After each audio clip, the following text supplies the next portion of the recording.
Class करो यार। Last वाली क्लास में यार देखो कि जो प्रेशर वेरिएशंस का कंसेप्ट था वो एक सेगमेंट डिस्कस हुआ था हमारा, ठीक है। आज उसी को आगे प्रोसीड करोगे, प्रेशर वेरिएशन वाले उसी कंसेप्ट को आगे प्रोसीड कर रहे हैं। लास्ट क्लास के कंसेप्ट बता दो पहले क्या थे जो थे हमारे। तो स्टैटिक लिक्विड पे किया था सर, अप डाउन थ्योरी की थी। अप डाउन लॉ और Pascal's law. Up down theory, Pascal's law, horizontal theory, ठीक है। नाउ कंटेनर की बात करेंगे, जो कंटेनर ही एक्सेलरेट कर रहा हो तो कंटेनर इन एक्सेलरेशन। खाली कंटेनर नहीं होगा, ऑब्वियस सी बात, उसमें लिक्विड भी होगा। तो लिक्विड के साथ जो कंटेनर है वो एक्सेलरेट कर रहा होगा, उसकी वजह से प्रेशर वेरिएशन कैसे होगी। प्रेशर वेरिएशन के देखो इस पूरे चैप्टर में धीरे धीरे चीजें सामने आएंगी, बट प्रेशर वेरिएशन के जो रीजंस है वो कितने हैं, मतलब प्रेशर वेरी करने का कॉज क्या क्या हो सकता है। तो एक कॉज लास्ट क्लास में आपको ग्रेविटी बताया गया है, दूसरा कॉज कंटेनर्स की एक्सेलरेशन होती है, जिस कंटेनर में लिक्विड को स्टोर किया है उसका एक्सेलरेशन, ये भी प्रेशर वेरिएशन का रीजन बनता है। तीसरा फ्लूइड जो है, जो लिक्विड है उसमें कोई डायनेमिक्स हो रही हो, यानी कि फ्लूइड का मोशन हो रहा हो, तो इस यहाँ पर जाकर के आप बर्नौलीज थ्योरम पढ़ोगे भी इस चैप्टर में, फ्लूइड मोशन के लिए बर्नौलीज इक्वेशन। और चौथा पॉइंट आपको बताया जाएगा सरफेस टेंशन। ये चार बेसिक कॉज हैं जहां से प्रेशर चेंज होता है। एक हम कर चुके हैं, आज इसका नंबर है एक्सेलरेशन वाले का।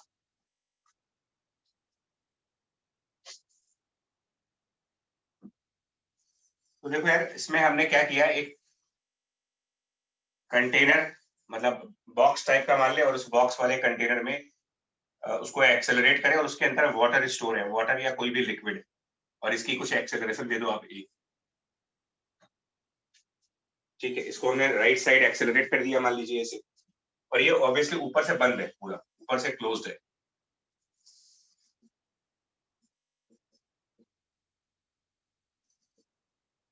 इसमें भी ना डेफिनेशन यूज करना है आप, जस्ट डेफिनेशन यूज करोगे तो आपका आंसर आ जाएगा। क्लोज्ड बॉक्स है, इसको एक्सेलरेट करें अगर, तो इसके अंदर किसी दो पॉइंट्स पर प्रेशर डिफरेंस की वैल्यू कितनी बनेगी, ये क्वेश्चन है मेरा। इसके अंदर के कोई दो पॉइंट्स ले अगर, तो प्रेशर डिफरेंस की वैल्यू देखिए, पॉइंट हम ले रहे हैं, यहां पर कोई पॉइंट चूज किया, आप बताओगे यहाँ पर प्रेशर की कोई डायरेक्शन होगी। मैंने अगर कोई पॉइंट चूज किया है, इस पॉइंट पर direction of pressure inside the liquid, sir कोई डायरेक्शन नहीं होती उसकी। नहीं होगा, कोई डायरेक्शन नहीं होगा। प्रेशर की कोई डायरेक्शन नहीं है, स्केलर क्वांटिटी है, लेकिन उससे लगने वाले फोर्स की तो डायरेक्शन होती है। Yes sir. Yes sir. वो किस पे डिपेंड करता है? सर की एरिया को Orientation ओरिएंटेशन एरिया पे। ऑफ कांटेक्ट, नहीं, कांटेक्ट एरिया पर तो करता ही है, लेकिन orientation.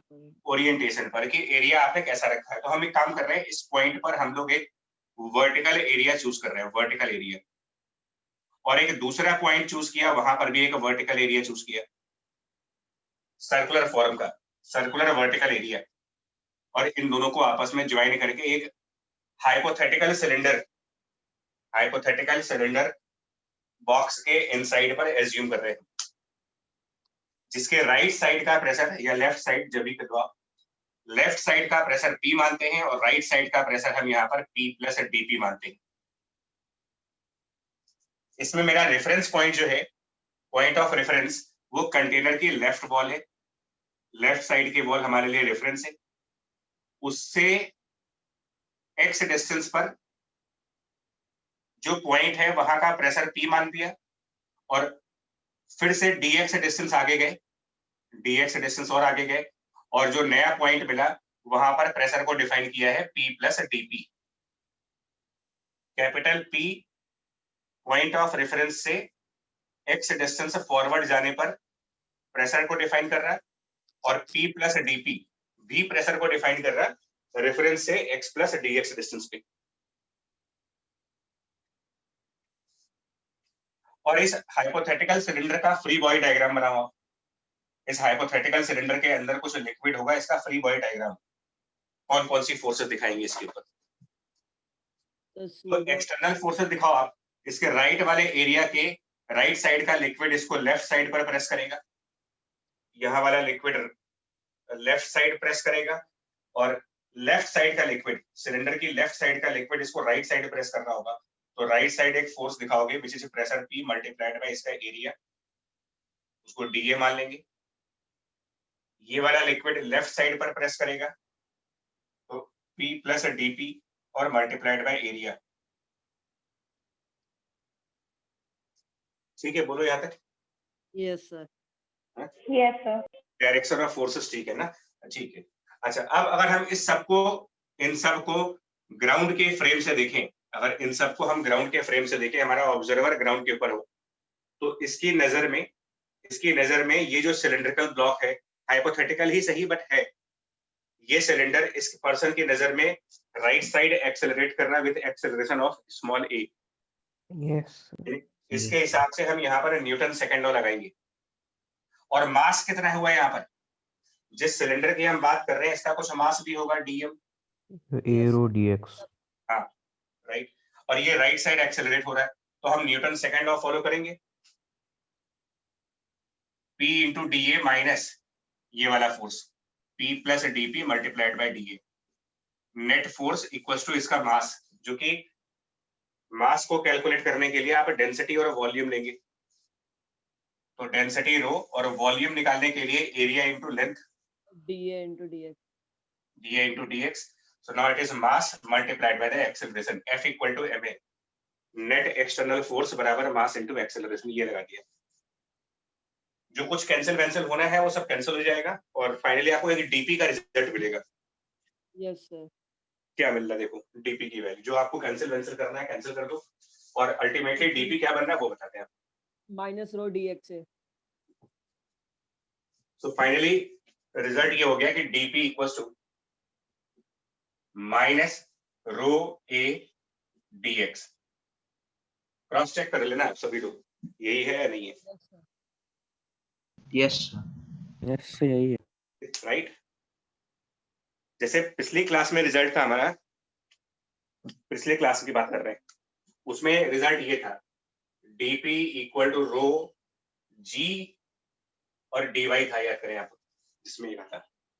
Yes sir vertical. Yes sir साथ में ये भी कहा गया था कि यहाँ पर साइन प्लस का भी आ सकता है और माइनस का भी आ सकता है, ये डिपेंड करता है कि आप dy किस तरफ ले रहे हो। रेफरेंस।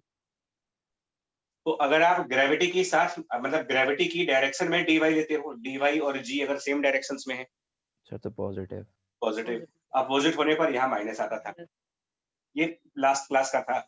उसी के सिमिलर रिजल्ट है ये भी, इसी के सिमिलर रिजल्ट है। वहां पर एक्सेलरेशन ड्यू टू ग्रेविटी था, यहाँ पर एक्सेलरेशन ऑफ कंटेनर है। वहां dy उसकी जगह हमने यहाँ dx एलिमेंट माना है। बट जो हमने डेरिवेशन की है ना, हमारी जो डेरिवेशन है उस डेरिवेशन में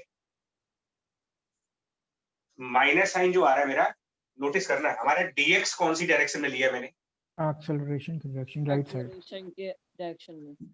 ये एक डिफरेंस है। मतलब कि यहाँ पर हम लोग कहते हैं कि जब dy और g दोनों सेम डायरेक्शंस में होंगे, यस सर आपने लिखवाया था वो a vector dot dx vector. हाँ राइट, तो यहाँ पर कहानी दूसरी है। यहाँ पर क्या है कि g और dy दोनों अगर डाउनवर्ड है तो यहाँ पॉजिटिव साइन बनना था, लेकिन यहाँ पर थोड़ा सा उल्टा हो रहा है यार। dx की डायरेक्शन और एक्सेलरेशन की डायरेक्शन सेम है, dx और एक्सेलरेशन सेम डायरेक्शंस में है, तब यहाँ पर माइनस साइन बनेगा। यानी इसको अगर मैं जनरलाइज करना चाहूं तो ये कह सकता हूं कि यहाँ पर माइनस भी आ सकता है प्लस भी आ सकता है। अगर dx along एक्सेलरेशन हुआ, dx along एक्सेलरेशन, जिस तरफ एक्सेलरेशन है उस तरफ हुआ, तो यहाँ माइनस साइन आएगा। और पॉजिटिव साइन तब चूज करना जब dx एक्सेलरेशन की डायरेक्शन के अपोजिट हो।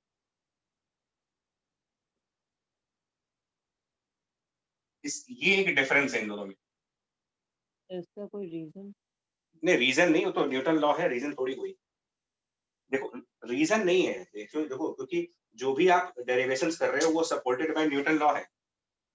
Yes, sir. भाई एक बात बताओ,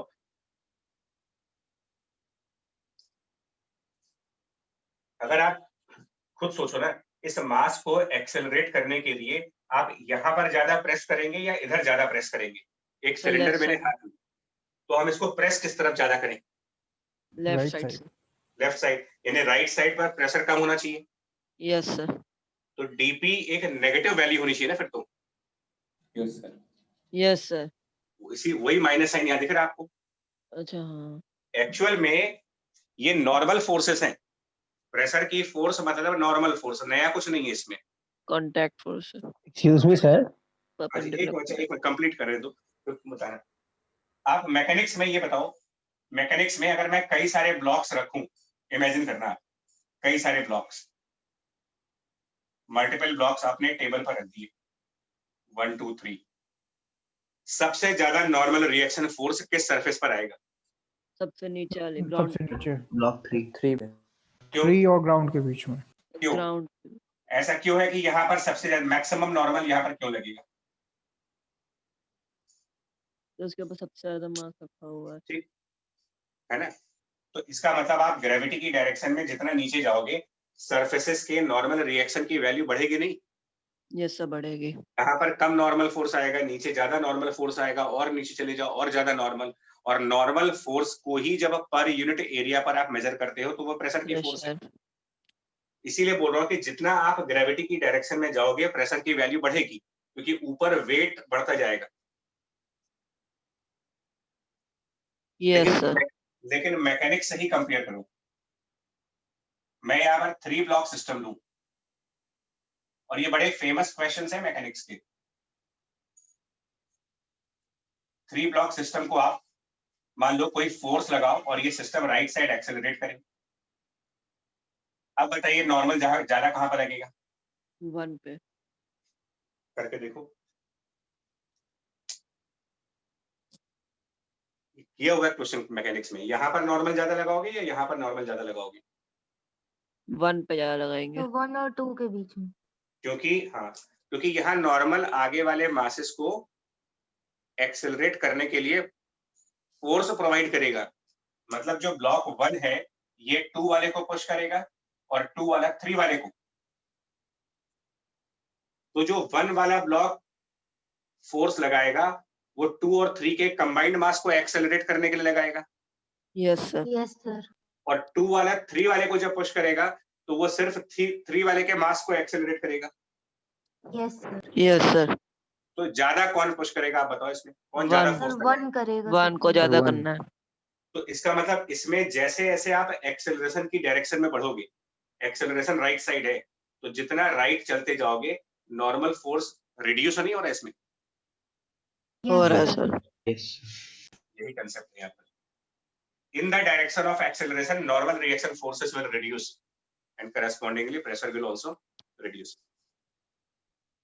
But gravity की डायरेक्शन में नॉर्मल बढ़ता है। तो अब इसके पीछे लॉजिक कुछ नहीं है, इसके पीछे लॉजिक क्या है? न्यूटन लॉ है। ये भी न्यूटन लॉ से बोल रहे हो आप, इसको भी न्यूटन लॉ से ही कह रहे हो। इसमें मासेस रेस्ट पे हैं, इसमें मासेस एक्सेलरेट हो रहे हैं। Yes, sir. अब क्लियर हुआ कि अभी कोई डाउट है? यस नहीं सर, अब क्लियर है. Excuse me, sir. जी, सर जो dx है वो डिस्प्लेसमेंट है या फिर इमेजिनरी सिलेंडर की लेंथ है?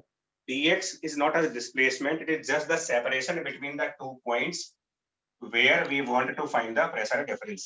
Okay, sir. Thank you, sir. हमारा इंटरेस्ट है, we are interested in finding pressure difference between the 2 points, and dx means the separation between those 2 points. Clear करता हूं अभी भी।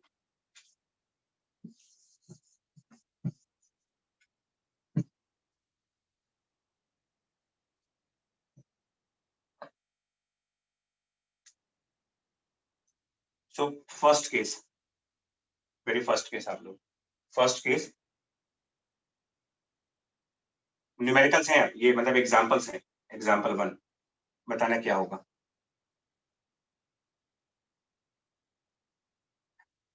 इस क्लोज्ड बॉक्स में अगर हम ये कहते हैं कि ये क्लोज्ड बॉक्स ट्रांसलेट कर रहा हो, इसकी अपनी एक एक्सेलरेशन डिफाइन कर दी गई, वापस acceleration equal to A.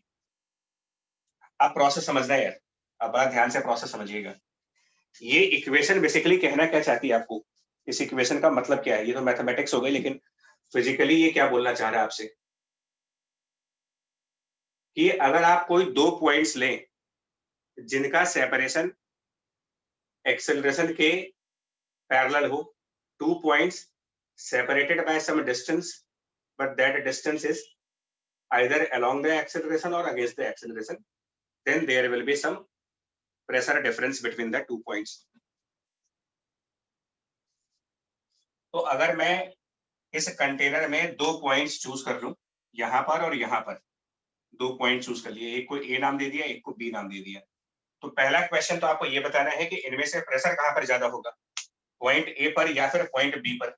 B पर। बी पॉइंट पर। बी पर। और इसका आंसर यहाँ पर है।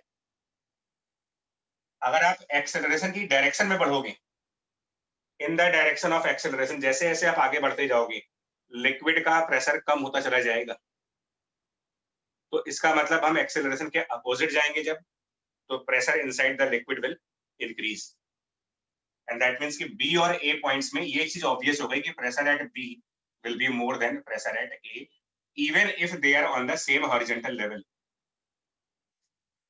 लास्ट क्लास में हम लोगों ने कहा था कि अगर हॉरिजॉन्टल लेवल पर सेम हॉरिजॉन्टल लेवल के 2 पॉइंट्स होंगे तो वो सेम प्रेशर पे होंगे। आज उस चीज को कंट्राडिक्ट कर रहे हैं, क्योंकि लास्ट क्लास पढ़ते वक्त हमने कंटेनर में एक्सेलरेशन नहीं लिया था, स्टैटिक लिक्विड वो स्टैटिक लिक्विड्स की प्रॉपर्टी थी, राइट? नहीं, लिक्विड तो अभी भी स्टैटिक है, लेकिन with respect to container static है, ग्राउंड के रिस्पेक्ट में स्टैटिक नहीं है। Yes sir. Yes sir. तो स्टैटिक लिक्विड मतलब absolutely static with respect to ground. Excuse me sir. Sir ये बात एक बार फिर से समझा दीजिए। कौन सी? सर वो बी में प्रेशर कम होगा वाली, या इसके थ्रू भी समझाया आपको, डीपी के थ्रू। स्टेटमेंट आपने पीछे शायद देखा ही नहीं होगा मेरे ख्याल से, जो भी मैंने 3 ब्लॉक्स वाला नहीं एग्जांपल सर। लिखा हाँ था, हाँ सर, वो वाला देखा example, था। हाँ हाँ। उसमें मैंने ये बताया था कि जिधर कंटेनर एक्सेलरेट हो रहा है उस Yes, sir. डायरेक्शन में आगे बढ़ने पर प्रेशर की वैल्यू रिड्यूस होती है। Container is accelerating towards right, तो अगर हम Yes, इस कंटेनर के अंदर राइट साइड बढ़ेंगे तो जितना राइट साइड पॉइंट लोगे आप उतना लो प्रेशर मिलेगा आपको, या Okay, यूं कह sir. लीजिए Get it. कि एक्सेलरेशन की जो डायरेक्शन होती है, डायरेक्शन ऑफ एक्सेलरेशन, ऐसे याद रखना, Yes, sir. Direction of acceleration ये हमेशा हाई प्रेशर से लो प्रेशर की तरफ होगा। Acceleration is always from the higher pressure to the lower pressure. Okay, sir. Thank you. तो अगर एक्सेलरेशन राइट साइड है, मतलब डायरेक्शन ऑफ एक्सेलरेशन लेफ्ट से राइट की तरफ जा रहा है, डायरेक्शन ऑफ ए लेफ्ट से राइट, तो लेफ्ट हाई प्रेशर पे होना चाहिए, राइट लो प्रेशर पे होना चाहिए, और लेफ्ट का मतलब बी पॉइंट, राइट का मतलब ए पॉइंट। सर ये चीज आता तब है भी होगी जब लिक्विड कंटेनर के अंदर स्टैटिक ना हो। नहीं, तब नहीं होगी, तो तीसरा केस हो गया ना, फ्लूइड डायनेमिक्स में आएगा वो, उसके लिए बर्नौली है। Okay sir. सबकी सिचुएशंस अलग है और सबको प्रेशर डिफरेंस निकालने के रूल्स अलग है। सर अगर पॉइंट ऊपर नीचे लिए होते तो क्या होता? अरे बता रहे बच्चे, एक मिनट को तो। अब हम प्रेशर एट बी और प्रेशर एट ए का जो डिफरेंस होगा, डिफरेंस वैल्यू, पहली बात तो ये स्टेटमेंट में बिठाएंगे आप, कंटेनर जहां भी एक्सेलरेट होगा, ये लाइन अपने दिमाग में रखो कि एक्सेलरेशन की जो डायरेक्शन है वो हाई प्रेशर से लो प्रेशर की तरफ होगी। अब जो डिफरेंस वैल्यू होगी वो निकालने के लिए डेंसिटी, एरिया और सेपरेशन का मल्टीप्लिकेशन करो आप। तो अगर ए और बी के बीच में डिस्टेंस हम एल मान लें, ये दोनों एल डिस्टेंस पे हैं, तो ये डिफरेंस होगा रो ए, और पॉइंट ए और पॉइंट बी के बीच का distance L. So provided rho constant है। वो मानेंगे, लिक्विड्स में तो कांस्टेंट मान के चल सकते हैं, बिकॉज लिक्विड में प्रैक्टिकली रो वेरिएबल नहीं होता। गैसेस में नहीं होगा, गैसेस में ऑब्वियसली ये बदलेगा, फिर गैस, अगर यहाँ पर गैस फिल करेंगे तो कहानी अलग होगी। मतलब ये इक्वेशन भी गैसेस के लिए भी। सो पहली चीज तो आप ये डिसाइड कर लेना, और एग्जांपल लेके देखो, 2-3 एग्जांपल्स के बाद ये चीज समझ आ जाएगी। ये लिख लिया है? Yes, sir. Yes, sir. अब दो बातें समझना, दो तरीके से प्रेशर वेरी कर सकता है, ग्रेविटी की वजह से और एक्सेलरेशन की वजह से। एक्सेलरेशन वाले केस में ये लाइन ध्यान रखिएगा, it is always from HP to LP, high pressure से लो प्रेशर की तरफ। अब इसी कंटेनर में अगर मान लो ये दोनों पॉइंट्स सेम हॉरिजॉन्टल लेवल पर नहीं होते, अगर ऊपर नीचे होते, तो अगर ये सिर्फ ऊपर नीचे होते, मैं 3 पॉइंट्स ले रहा हूं, एक पॉइंट ए ले लो आप, एक पॉइंट बी ले लो, अगर ये वर्टिकली सेपरेटेड है, सर दूसरा केस है। हाँ ये दूसरा केस हो रहा है, कंटेनर तो एक्सेलरेट कर रहा है लेकिन ये वर्टिकली सेपरेटेड है बाय ये सम सर डिस्टेंस। वर्टिकल एक्सेलरेशन तो जी ही रहेगी सर। हाँ तो इसमें इस एक्सेलरेशन का कोई काम नहीं है। कंटेनर की एक्सेलरेशन सिर्फ उसी डायरेक्शन में प्रेशर डिफरेंस क्रिएट करेगी जिस डायरेक्शन में ए है। तो अगर ए हॉरिजॉन्टल है तो इसकी वजह से प्रेशर वेरिएशन हॉरिजॉन्टली क्रिएट होगा, ग्रेविटी की वजह से। पीवी सुनो तो मेरी बात पहले पूरा सुनिए, आप स्टेटमेंट सुनने। ग्रेविटी की वजह से वर्टिकल डायरेक्शन में प्रेशर चेंज होता है और हॉरिजॉन्टल एक्सेलरेशन की वजह से हॉरिजॉन्टल डायरेक्शन में प्रेशर चेंज होगा।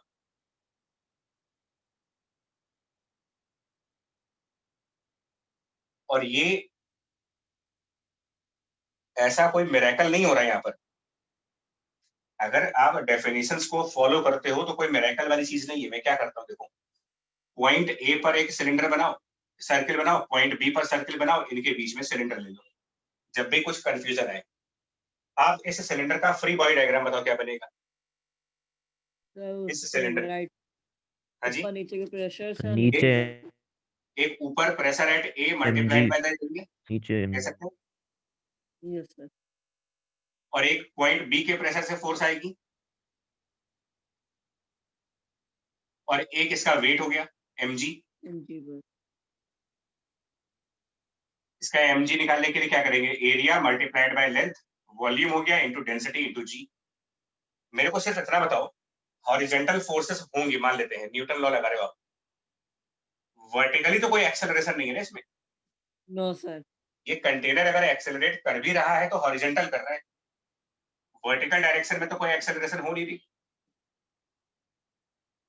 तो इन सारी फोर्सेस को बैलेंस करके क्या रिजल्ट आएगा आपका बताओ, even if container is accelerating horizontal.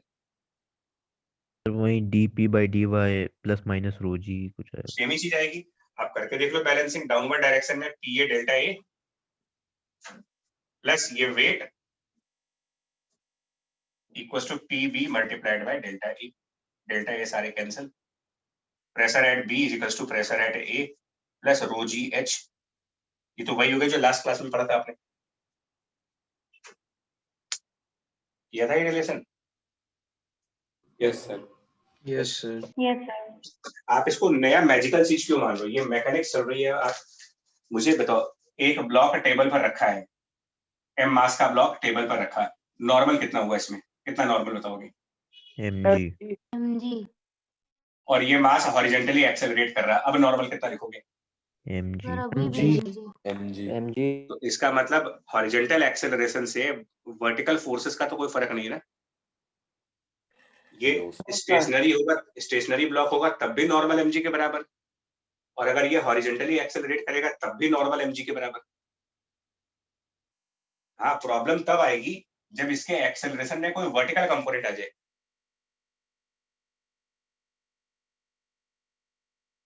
n equal to mg के पीछे का लॉजिक बताओगे, why n should be equal to mg।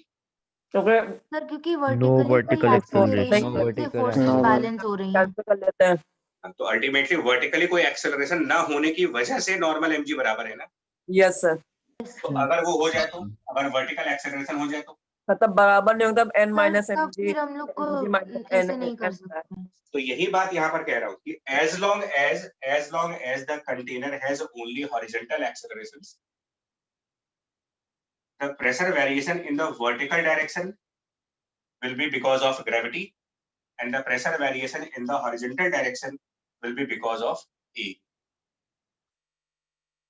जब तक एक्सेलरेशन हॉरिजॉन्टल है तब तक की बात हो रही है। क्या मतलब है, एक और एग्जांपल से देखो।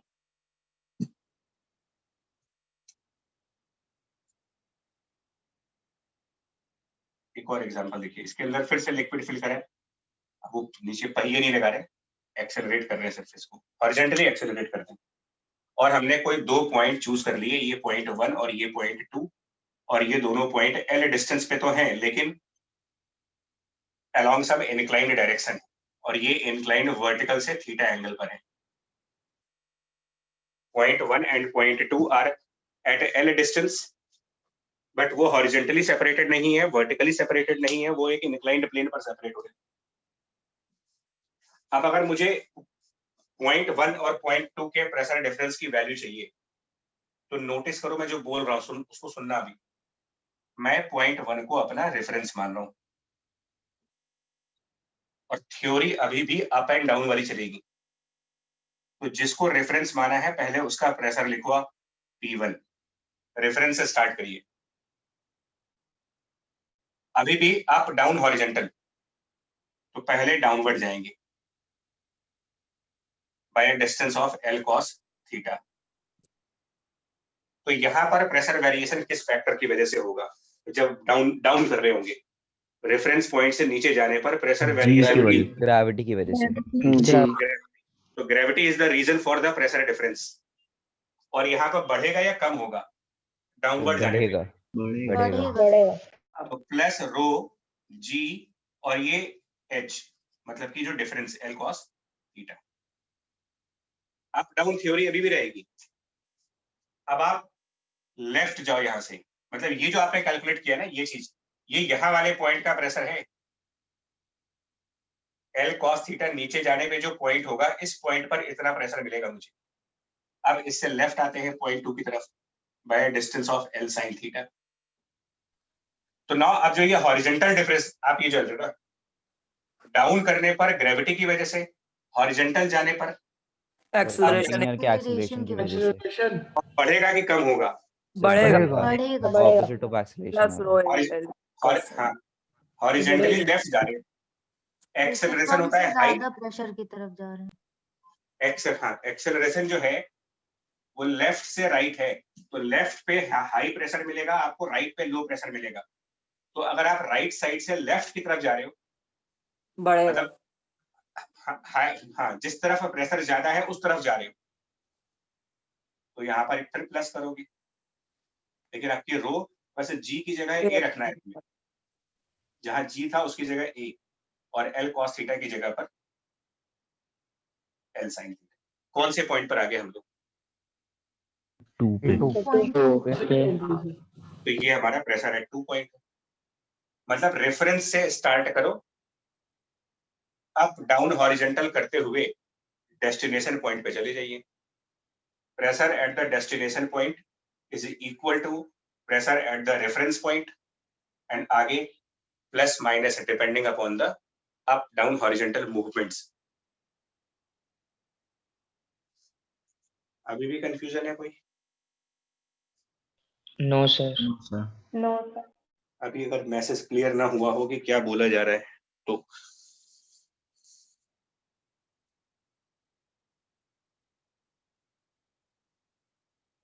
आगे कहानी बता रहे फिर।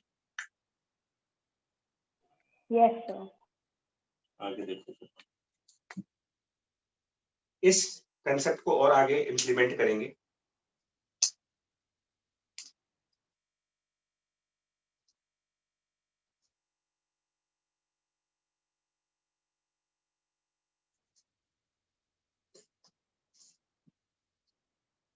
देखो जिसको ठीक है समझ लीजिएगा इस पॉइंट को ना। अब देखो, अब कुछ बहुत फास्ट आंसर देना, आप बहुत ही फास्ट आंसर्स दीजिएगा। क्वेश्चन आंसर है ये, मतलब रैपिड फायर राउंड जो होता है उस तरीके से। कोई कंटेनर वर्टिकली एक्सेलरेट करे ए से, और ग्रेविटी के साथ साथ, मतलब ग्रेविटी, अंडर ग्रेविटी कोई चीज ए से नीचे आ रही हो, और उसके अंदर हमने 2 पॉइंट्स लिए ए और बी, बताइए इनमें प्रेशर डिफरेंस कितना मिलेगा आपको? रो और into g minus a into उनके बीच का सेपरेशन। तो कौन से पॉइंट पर ज्यादा होगा प्रेशर? सर अभी भी बी पे ही है। So B पर सब बी पर। So pressure at B equals to pressure at A, plus rho, यहाँ पर जी इफेक्टिव कंसेप्ट आता है, G minus A. यहाँ पर जी इफेक्टिव कंसेप्ट आता है।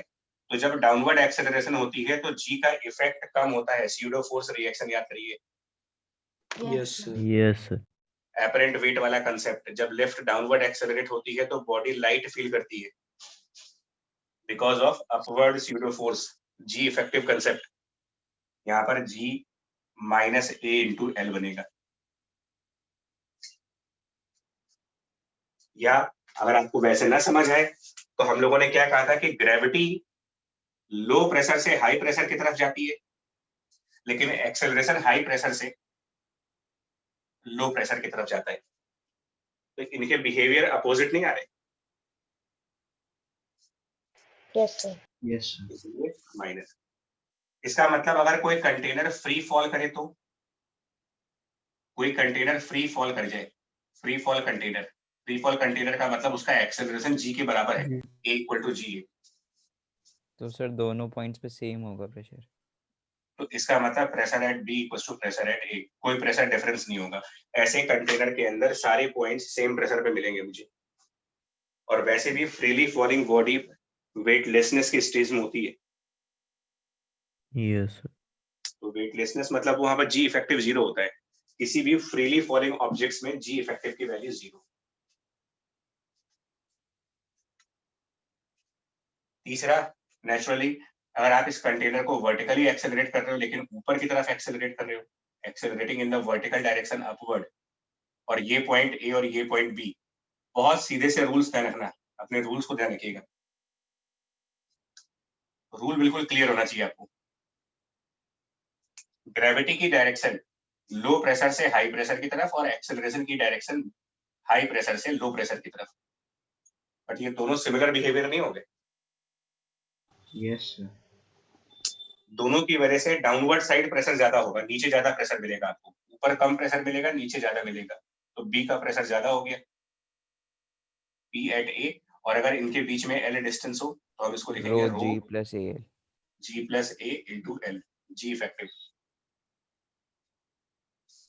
एक्सक्यूज मी सर, सर एक कंफ्यूजन थी सर इसमें सर। अगर ग्रेविटी का डायरेक्शन जो low pressure to high pressure है तो ऊपर वाले पॉइंट में प्रेशर कम है और नीचे वाले में ज्यादा है, और जिस तरफ सर एक्सेलरेशन का डायरेक्शन है उस तरफ लो प्रेशर है और हाई मतलब वो भी high pressure to low pressure move कर रहा है। तो उसके हिसाब से जाएं अगर फर्स्ट वाले क्वेश्चन के लिए सर, उसके हिसाब से जाएं तो ऊपर वाले में लो प्रेशर आ रहा है, नीचे में हाई प्रेशर आ रहा है। तो सर इस कंफ्यूजन को कैसे ओवरकम करें? कौन सा कंफ्यूजन है, इस डायग्राम की बात कर रहे हो या इसकी बात कर रहे हो? फर्स्ट वाले की सर, लेफ्ट वाले की।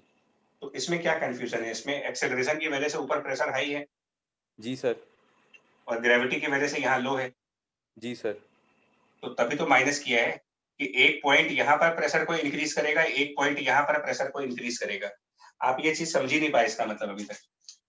सर पीए में प्लस, पीए के बाद प्लस और माइनस का साइन कैसे डिटर्मिनेशन करें इसका, कि पीए के बाद प्लस जोड़ना है हमें प्रेशर की घटाना है, ये कैसे डिटरमाइन किया सर? तो इससे मालूम चलेगा ना, जी माइनस ए का साइन पॉजिटिव आएगा तो ऑटोमेटिकली प्लस हो जाएगा। अच्छा ओके सर, मतलब उसी से पता हो जाएगा। जी माइनस ए नेगेटिव आएगा तो अपने आप यहाँ माइनस आ जाएगा। ठीक है सर, हो गया क्लियर। जी इफेक्टिव यार, स्यूडो फोर्स क्या हो गया आप लोग को? वर्टिकल एक्सेलरेशन में तो स्यूडो फोर्स लगा के देख लो आप। अगर डाउनवर्ड एक्सेलरेशन है तो स्यूडो फोर्स किधर दिखाएंगे हम? Upward sir upward. तो अपवर्ड जी के अपोजिट होगा ना वो। जी सर। माइनस करो। अगर कंटेनर ऊपर एक्सेलरेट कर रहा है तो स्यूडो फोर्स किधर दिखाओगे? डाउनवर्ड। नीचे सर। यानी जी के साथ होगा, प्लस कर दिया। मतलब यहाँ तो जी इफेक्टिव का लॉजिक है, वर्टिकल एक्सेलरेशन में जी इफेक्टिव का लॉजिक, और हॉरिजॉन्टल एक्सेलरेशन में पीछे का स्टेटमेंट आप लोग शायद ध्यान से सुन नहीं पा रहे हो। मेरी स्टेटमेंट को आप समझ ही नहीं पा रहे हो। मैंने कहा कि अगर कंटेनर हॉरिजॉन्टली एक्सेलरेट कर रहा है तो वर्टिकल डायरेक्शन में प्रेशर वेरिएशन में जी होगा, हॉरिजॉन्टल के प्रेशर वेरिएशन में ए होगा। बट अगर कंटेनर का वर्टिकल एक्सेलरेशन है तो हम स्यूडो फोर्स या जी इफेक्टिव वाला लॉजिक यूज करेंगे इसमें। वर्टिकल एक्सेलरेशन में जी इफेक्टिव का कांसेप्ट लगाना है, हॉरिजॉन्टल एक्सेलरेशन में हॉरिजॉन्टल और वर्टिकल अलग अलग प्रेशर वेरिएशंस होंगी। वर्टिकल में प्रेशर वेरिएशन जी की वजह से, हॉरिजॉन्टल में प्रेशर वेरिएशन ए की वजह से। ये दो अलग कंसेप्ट्स हैं।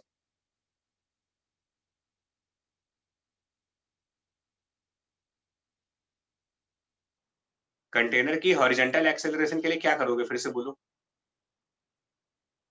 कंटेनर के हॉरिजॉन्टल एक्सेलरेशन के वक्त वर्टिकल डायरेक्शन के दो पॉइंट्स के बीच में प्रेशर डिफरेंस किसकी वजह से मिलेगा आपको? ग्रेविटी। ग्रेविटी की वजह से।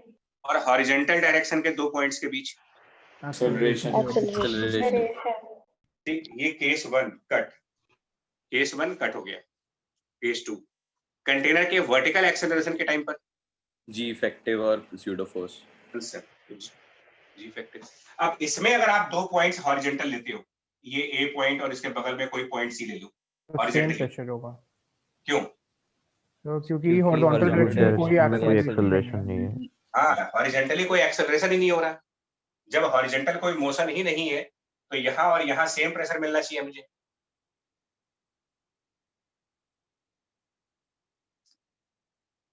ठीक है, अब जनरलाइज कर लो इसे। अलग अलग करने के बाद कंटेनर की हॉरिजॉन्टल एक्सेलरेशन को अलग से डिस्कस कर लिया, वर्टिकल एक्सेलरेशन को अलग से डिस्कस कर लिया। अब आप इसको जनरलाइज करो कि अगर हमारे कंटेनर में दोनों ही एक्सेलरेशन है तो क्या करोगे?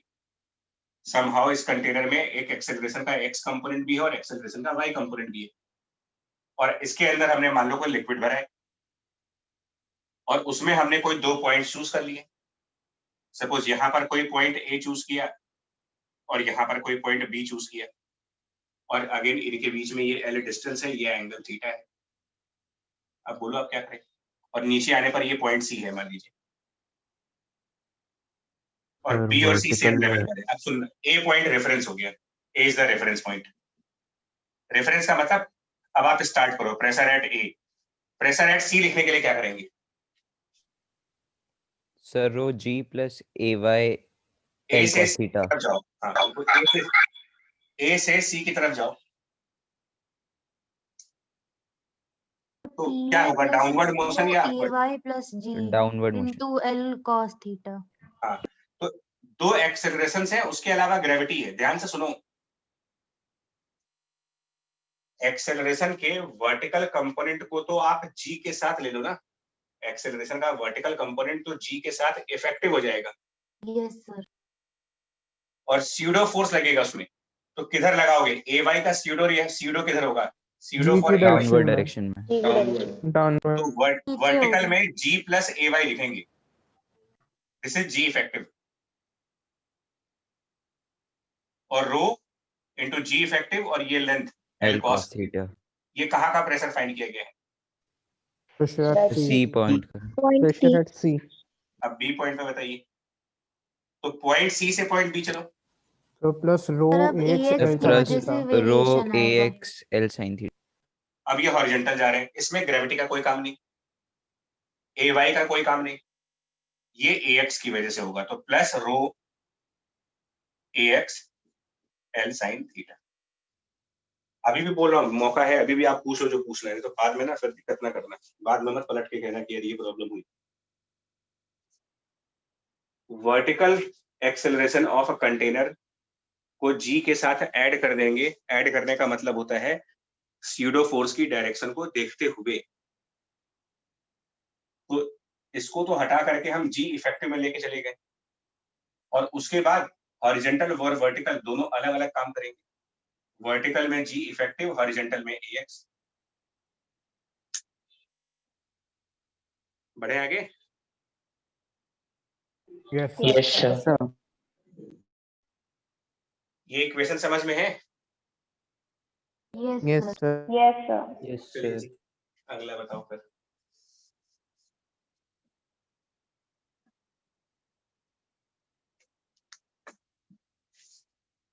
चलिए इसको बताइए। कंटेनर को हमने वो ने मान लो इंक्लाइंड प्लेन पर मोशन करा दी। Container moving on the inclined plane, ये एंगल थीटा है, और बहुत केयरफुली करना है इस क्वेश्चन को। और एक्सेलरेशन जो है वो इंक्लाइंड प्लेन के से भी बीटा एंगल पर है। acceleration is at beta angle from the inclined plane. inclined plane horizontal से theta angle पर है और उस inclined plane से फर्दर बीटा एंगल पर कंटेनर की एक्सेलरेशन का कोई डायरेक्शन वगैरह है मान लेते हैं।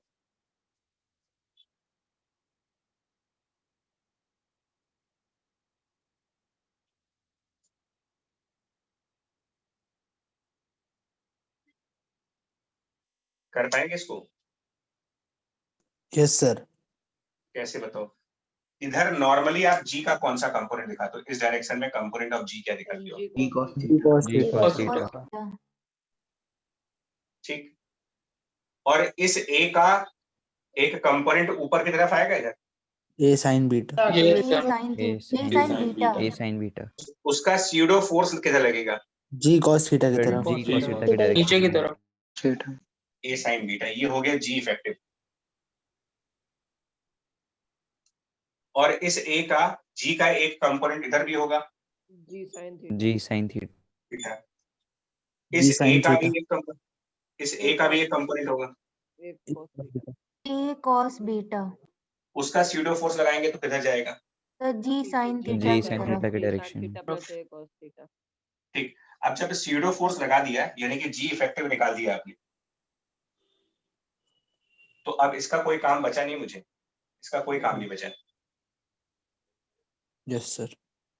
अब अगर हम कोई पॉइंट ए चूज करते हैं और उससे L1 distance perpendicular to inclined plane जाते हो, परपेंडिकुलर टू इंक्लाइंड प्लेन, तो हम कहेंगे pressure at B equal to pressure at A plus rho this g effective. आप कह सकते हो कि ये जी इफेक्टिव है perpendicular to the plane and this is g effective parallel to the plane. इतना जी इफेक्टिव इंक्लाइंड प्लेन के parallel है, इतना जी इफेक्टिव इंक्लाइंड प्लेन के परपेंडिकुलर है।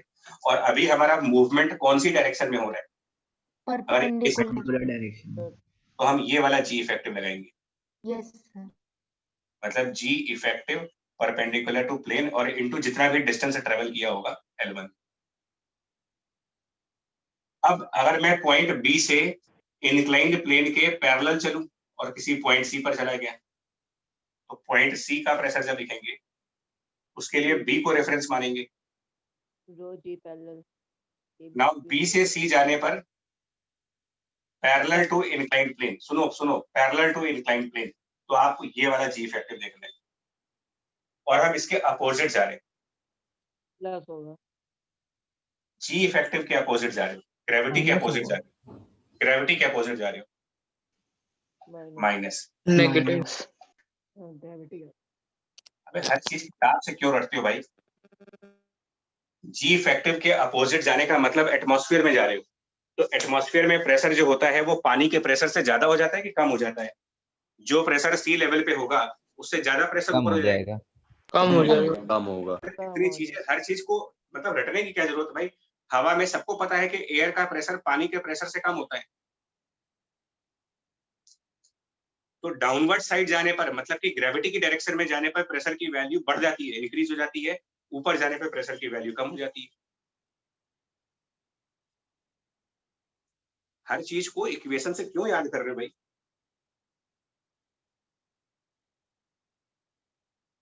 और जी इफेक्टिव मैथमेटिकल कंसेप्ट नहीं है। आप जी इफेक्टिव का मतलब आप लोग पढ़ते हो जी प्लस ए कर देंगे हो जाएगा जी। अरे जी इफेक्टिव का क्या मतलब है? इफेक्टिव वर्ड का क्या मतलब यस है? सर, फाइनली वो एलिमेंट लेकर आया है अगर एनएलएम लगाकर। बस जी इफेक्टिव नाम क्यों दे रखो कि इफेक्टिवली ग्रेविटी इतनी हो गई, मतलब अल्टीमेटली है तो ये ग्रेविटी ही ना, तभी तो इसको जी इफेक्टिव कह रहे हो कि ग्रेविटी का इफेक्ट इतना माना जाएगा। This term will be considered as the effect of gravity perpendicular to inclined plane, and this term will be considered as effect of gravity parallel to the inclined plane. So basically they are gravities. और gravity में real life से आप connect क्यों नहीं करते हो भाई इसको? जितना ऊपर जाओगे प्रेशर उतना लो होता है, मतलब कि अगेंस्ट ग्रेविटी लो होता है प्रेशर।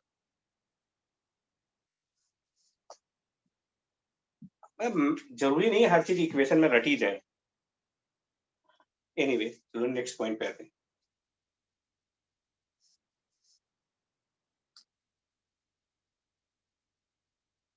वो रटने से भाई फायदा कुछ नहीं मिलना। अब ये सारे मैंने क्लोज कंटेनर लिए थे। अब इसमें ना एक प्रॉब्लम आती है, बड़ा बहुत ही अच्छा क्वेश्चन आता है। वो क्वेश्चन ये कहते हैं कि हमारे पास कोई एक रेक्टेंगुलर बॉक्स है।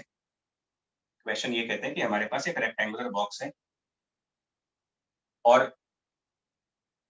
कुछ ऐसा है, मतलब थोड़ा सा 3 डायमेंशन में ऐसे डब्बा टाइप का है यार, एक्वेरियम टाइप का रेक्टेंगुलर डब्बा हो गया।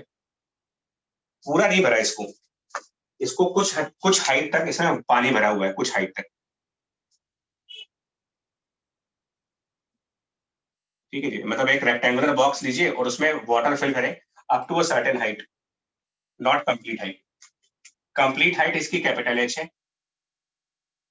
पानी जो फिल किया है वो only up to H, small H.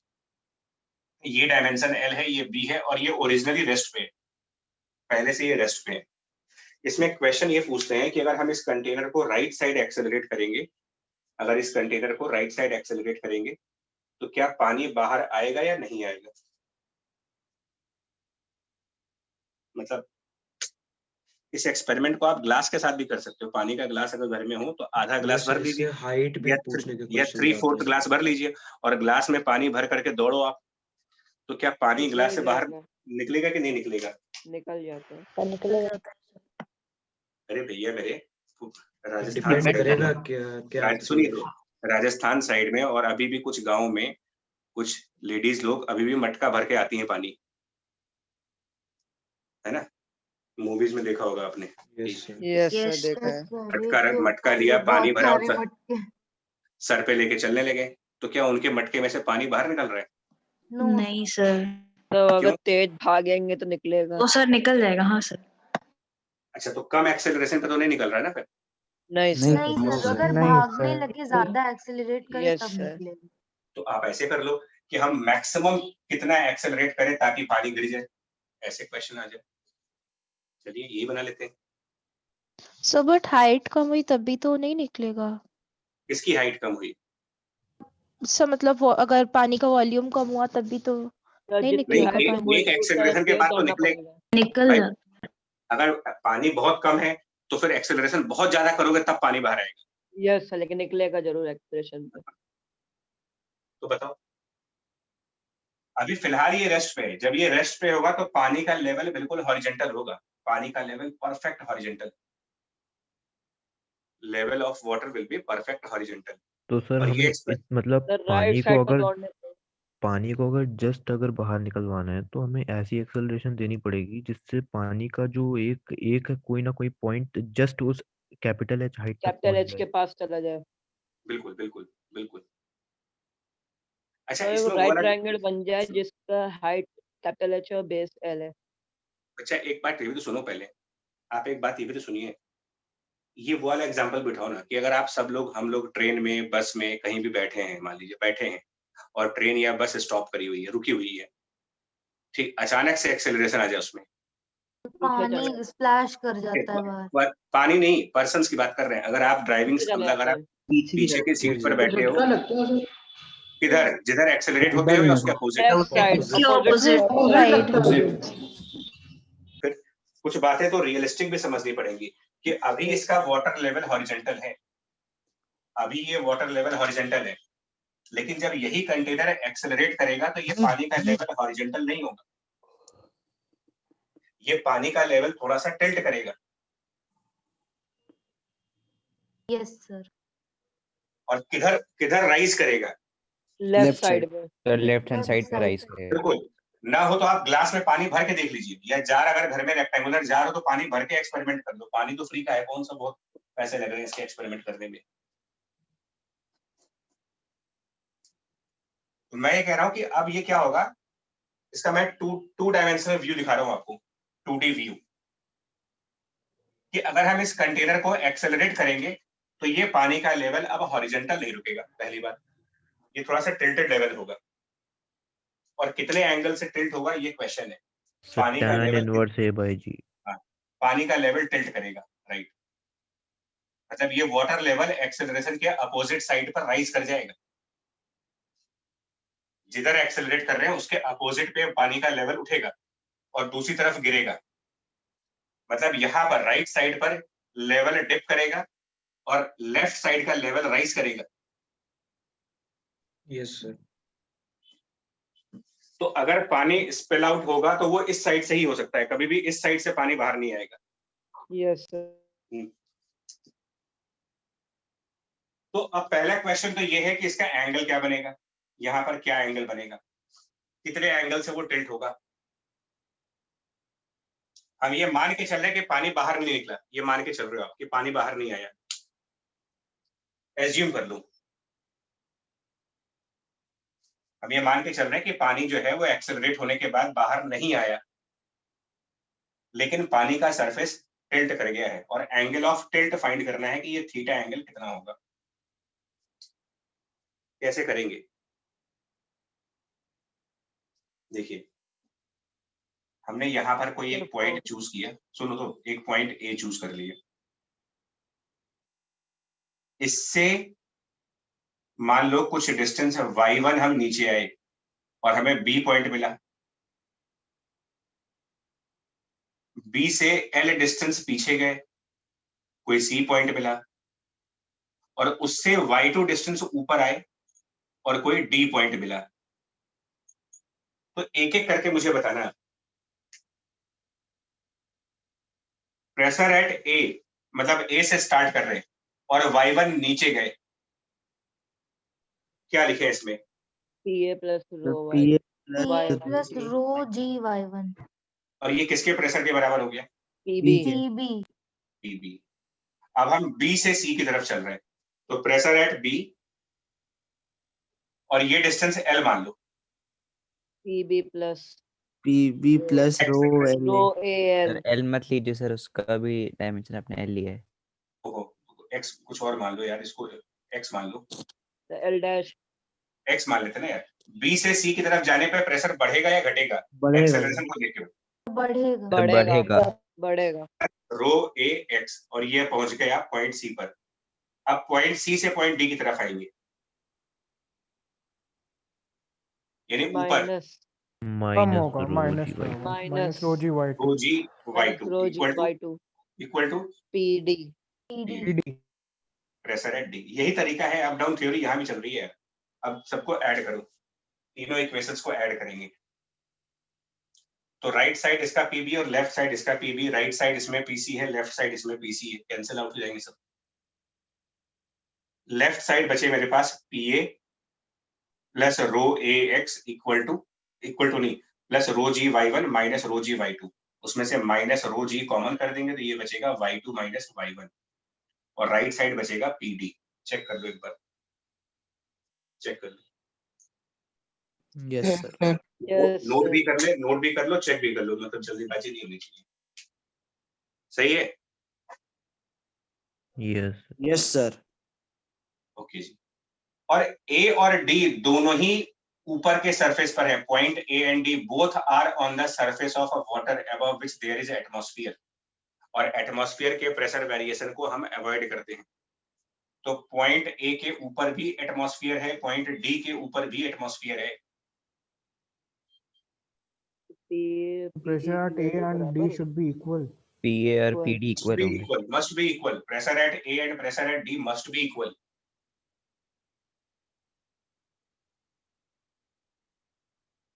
So this PA will be cancelled by PD. The reason A and D both are in contact with the air. A के ऊपर भी हवा है और D के ऊपर भी हवा है, ये दोनों फ्री सरफेस पर है। इस लाइन को बोलते हो लिक्विड का फ्री सरफेस। फ्री सरफेस का मतलब वो सरफेस जो एटमॉस्फेयर के डायरेक्टली टच में आ रही हो, ऊपर वाला लेवल जिसको कह लीजिए, और उस फ्री सरफेस पर ही पॉइंट ए है और फ्री सरफेस पर ही पॉइंट डी है, दोनों के सेम प्रेशर्स होंगे, दोनों के ऊपर एटमॉस्फेरिक प्रेशर लग रहा होगा, तो ये पी और पीडी कैंसिल, रो भी कैंसिल हो जाएगा, और आपके सामने जो रिजल्ट बनेगा वो कुछ ऐसा बनेगा, A upon G will be equal to y2 minus y1 divided by x. Yes sir. और y2 minus y1 by x को अगर हम ध्यान से देखें, तो tan थीटा की वैल्यू है। ये हाइट y2 है और ये हाइट y1 है, तो अगर यहाँ से एक परपेंडिकुलर ड्रॉप करें तो y2 माइनस y1 यानी कि ये लेंथ होगी, ये लेंथ है y2 माइनस y1 और डिवाइडेड बाय ये x, क्या बना ये, क्या बन गया, tan थीटा। tan थीटा बन गया, यानी कि tan थीटा की वैल्यू a बाई जी आ गई। तो अगर हम हॉरिजेंटली a से एक्सेलरेट कर देंगे तो इसका जो ओरिजिनली हॉरिजेंटल सरफेस था वो टिल्ट कर जाएगा और by the angle of tan inverse a by g, tan inverse a by g के एंगल से वो हॉरिजेंटल से टिल्ट कर रहा है।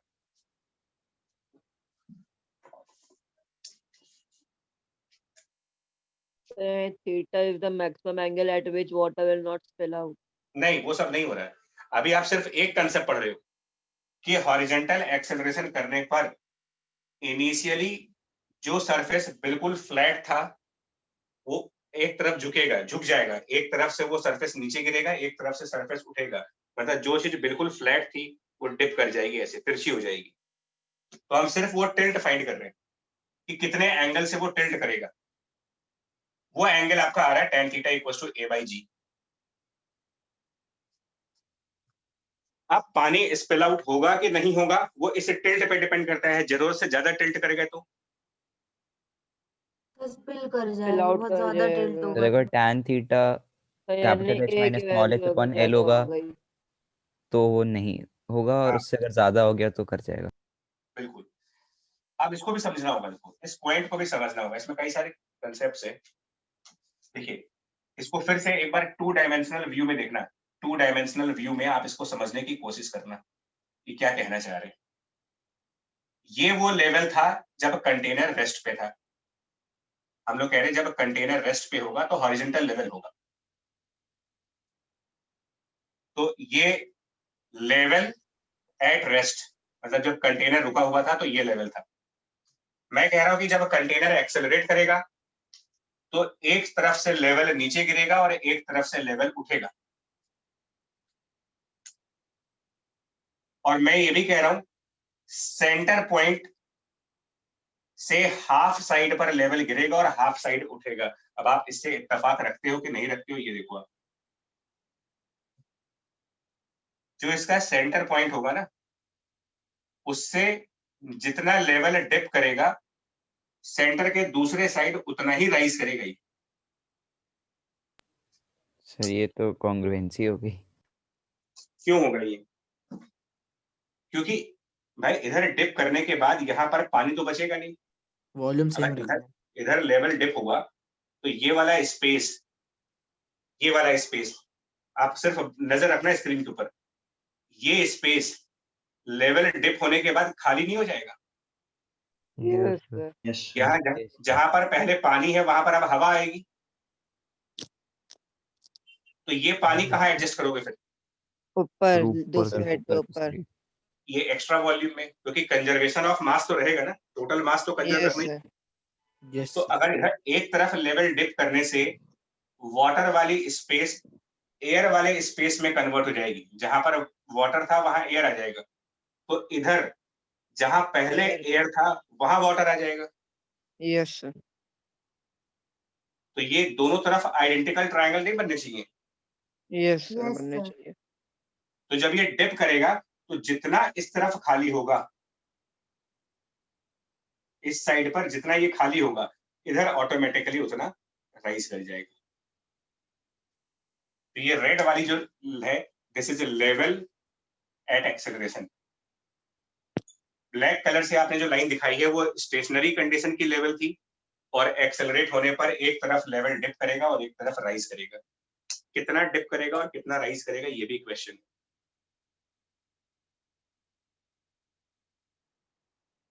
कितना डिप और कितना राइज ये भी क्वेश्चन है। और ये बराबर बराबर करेंगे यार, मतलब अगर ये डेल्टा एच होगा तो फिर ये भी डेल्टा एच होगा।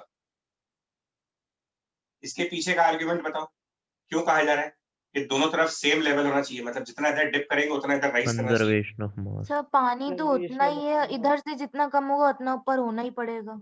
बिल्कुल, मतलब ये वाला ट्रायंगल कट करके यहाँ चिपका दिया गया। Yes sir. चलिए अब बताइए खत्म हो गया।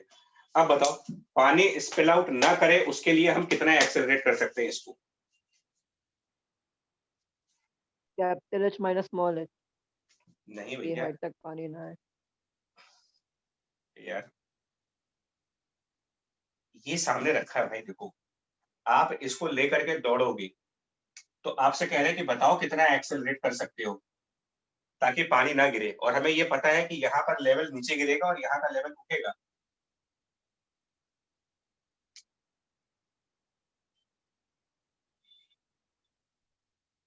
जी H minus H upon L.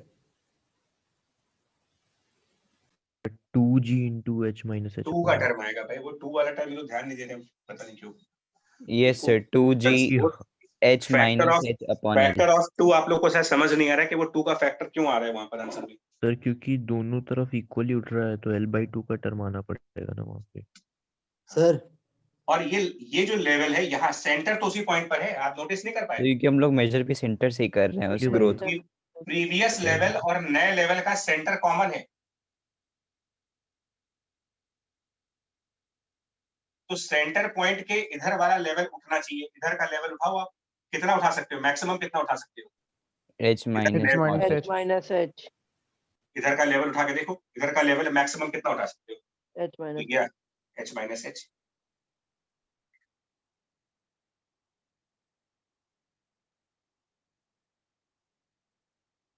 ठीक है, बोलो ये। Yes sir. और अगर ये थीटा एंगल से इंक्लाइंड हुआ है, ये एंगल थीटा से इंक्लाइंड हुआ है, तो इसका मतलब ये थीटा एंगल हो गया। tan थीटा की वैल्यू क्या ये capital H minus H divided by l/2 L/2, और ये tan थीटा a अपॉन जी भी a होना by चाहिए। g। अभी पीछे प्रूफ किया है कि जो ये टिल्टिंग होती है वो tan theta equal to a by g से होती है। तो इसका सरफेस टिल्ट करेगा लेकिन सेंटर पॉइंट जहां है वहीं रहेगा।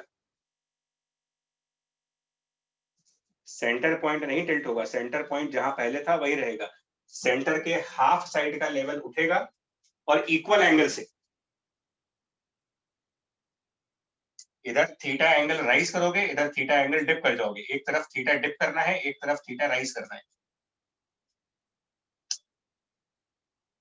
अब ये बात समझ में, 2 का फैक्टर यस सर। है ना, ये वो एक्सेलरेशन है जिसमें पानी बिल्कुल एज तक आ जाएगा। इससे ज्यादा एक्सेलरेशन किया अगर तो यहां से पानी फिर बाहर भी गिरेगा, मतलब ये क्रिटिकल केस की एक्सेलरेशन आ गई।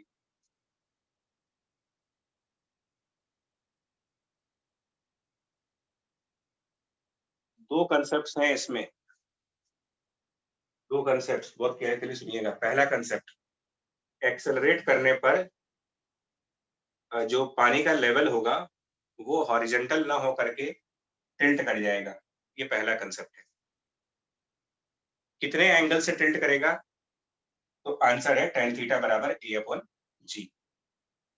और टिल्ट करने की वजह से पानी स्पिल आउट होता है, लेकिन टिल्टिंग के प्रोसेस में सेंटर ऑफ द लेवल उतनी ही हाइट पे रहेगा जितनी हाइट पर वो पहले था। सेंटर पॉइंट का हाइट चेंज नहीं हो रहा है। अब सुन लिया आपने तीनों पॉइंट्स? तीनों सुन लिया कि नहीं भाई? Yes sir. Yes sir. Next point पे देखो।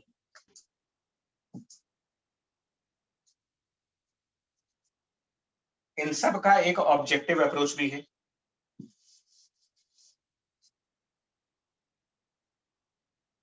मतलब फ्लूइड मैकेनिक्स में ये अपने आप में एक कंसेप्ट है कि फ्री सरफेस ऑफ लिक्विड कैसा होगा। फ्री सरफेस ऑफ लिक्विड, तो फ्री सरफेस का मतलब क्या है? पहले तो आप इसको, ये आपको क्या लग रहा है फ्री सरफेस मतलब कौन सा सरफेस? लिक्विड का वो सब जो एटमॉस्फेयर के डायरेक्ट कांटेक्ट में, एटमॉस्फेयर के कांटेक्ट में, जो एटमॉस्फेयर के कांटेक्ट में है। मेरा कंसेप्ट है, ये कंसेप्ट बोल रहा हूं इसको इसलिए बहुत इंपॉर्टेंट है ये, इसका ओरिएंटेशन कैसा होगा। ओरिएंटेशन का मतलब ये बिल्कुल हॉरिजॉन्टल रहेगा या थोड़ा सा इंक्लाइंड रहा होगा, दैट इज ओरिएंटेशन। कि फ्री सरफेस किस तरीके की ओरिएंटेशन पे जाएगा, इसका कंसेप्ट क्या है। सर क्या पूछा आपने? फ्री सरफेस का ओरिएंटेशन निकालना है। ओरिएंटेशन मतलब whether the free surface will be a perfect horizontal line, वो सर उसका एक्सेलरेशन पे डिपेंड करता है। लोकस be निकालना at some पड़ेगा। angle with the horizontal or it will be vertical। इस तरीके के क्वेश्चन जब पूछे जाएंगे तो इनका ऑब्जेक्टिव कंसेप्ट क्या बनेगा? ऑब्जेक्टिव कंसेप्ट तो वो ये है, the free surface of liquid is always perpendicular to g effective. बस ये सिंपल सा स्टेटमेंट ध्यान रखिए, ये ऑब्जेक्टिव कंसेप्ट दे रहा है।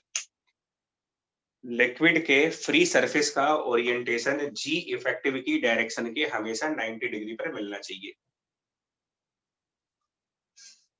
इसका सीधा सीधा एविडेंस, सरप्राइज मत हो आप, सीधा सीधा एविडेंस, आप नॉर्मली ग्लास में पानी भरो तो ऊपर का लेवल कैसा होता है, हॉरिजॉन्टल की वर्टिकल? हॉरिजॉन्टल। हॉरिजॉन्टल। क्या वो जी के परपेंडिकुलर नहीं हो गया? Yes sir. है। यस सर, हो गया। यस उसी बात को मैं जी इफेक्टिव कह रहा हूँ। भाई आप किसी भी बाल्टी में पानी भरो नहाने के लिए, बकेट में भरो, टब में भरो, जार में भरो, बॉटल में भरो, ऊपर का लेवल तो सबका हॉरिजॉन्टल आता है, because horizontal is perpendicular to g. अब उसी को एक स्टेप ऐड कर लो कि अगर कंटेनर एक्सेलरेट कर गया तो जी इफेक्टिव। अब जी इफेक्टिव का क्या मतलब है कि स्यूडो फोर्स ऐड करने के बाद ग्रेविटी की वैल्यू क्या बनेगी। फॉर एग्जांपल, ये कोई नई बात नहीं है, सुनने में लगता है कि यार क्या लिखा जा रहा है, बट अगर आप ध्यान से सोचो तो डेली तो ये चीज देख रहे हो अपने घर में, डेली आप देख रहे हो इसको।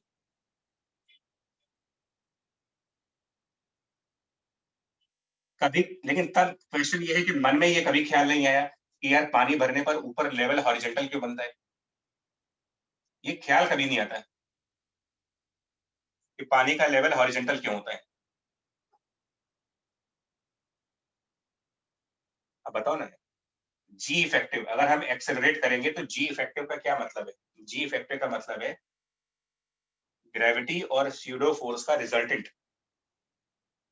तो ग्रेविटी तो डाउनवर्ड हुई और स्यूडो फोर्स लगाएंगे तो ए का किधर की तरफ डायरेक्शन दिखाओगे स्यूडो फोर्स लगाते वक्त? Left side. लेफ्ट। इसको माइनस ए कर दो स्यूडो फोर्स में, और इनका रिजल्टेंट लाओ, ग्रेविटी और स्यूडो फोर्सेस का रिजल्टेंट लाओगे तो ये रिजल्टेंट कहलाता है जी इफेक्टिव। और इसी के 90 डिग्री के एंगल पर, मतलब इसके बिल्कुल परपेंडिकुलरली, इससे 90 डिग्री एंगल बना करके कहोगे कि ये फ्री सरफेस होगा।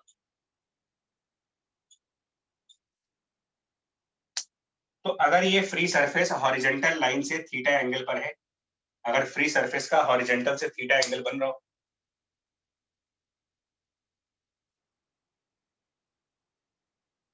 तो क्या ये एंगल थीटा नहीं बनेगा यार, बताना? ये एंगल बनेगा। Yes sir. तो इसके बगल में ये कितना बनेगा? जी 90 effect minus A. Minus theta. 90 minus theta, तो यहाँ पर कितना एंगल बन गया? थीटा। थीटा। और tan थीटा क्या बना इस ट्रायंगल से? A by g. बस सीधा सा कंसेप्ट है, ये ऑब्जेक्टिव हो जाता है कि फ्री सरफेस का एंगल ऑफ इंक्लिनेशन निकालने का ऑब्जेक्टिव तरीका ये है कि वो जी इफेक्टिव के 90 डिग्री एंगल पर रहेगा। मतलब हॉरिजॉन्टल से कितना नीचे जाएगा, आ गया tan थीटा बराबर, यही चीज अभी पहले भी आई थी, tan थीटा बराबर a बाई जी। लेकिन तब प्रेशर की मेथड से प्रूफ किया था, tan थीटा बराबर a बाई जी को प्रूफ करने के लिए मेथड प्रेशर का यूज किया था। अब उसी को प्रूफ करने के लिए आप जी इफेक्टिव का मेथड लगा रहे हो। नया कंसेप्ट नहीं प्रूफ कर रहे हैं, सिर्फ ये कह रहे हैं कि tan थीटा बराबर a बाई जी दो तरीके से डिराइव किया जा सकता है, एक प्रेशर मेथड से और एक जी इफेक्टिव मेथड से।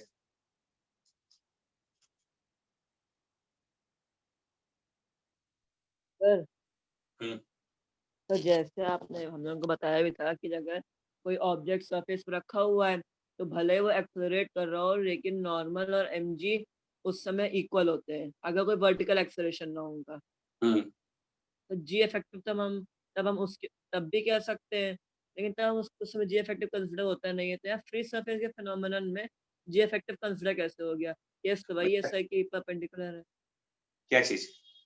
द एक्सेलरेशन ऑफ तो ग्रेविटी भैया जब आप पहले पढ़ते थे तो वो सॉलिड बॉडीज थी ना, उनके सरफेसेस को हम डिफॉर्म नहीं कर सकते। Yes sir. इनके सरफेसेस को तो डिफॉर्म कर सकते हो, और किया तो तब भी था, आपने समझा नहीं शायद उस बात को, उस समय ध्यान नहीं दिया होगा ना, समझा ही नहीं होगा।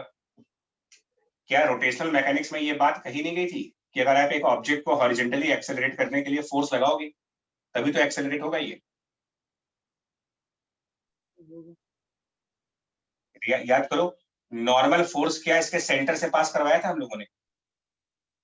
No sir. तो वो क्या चीज थी?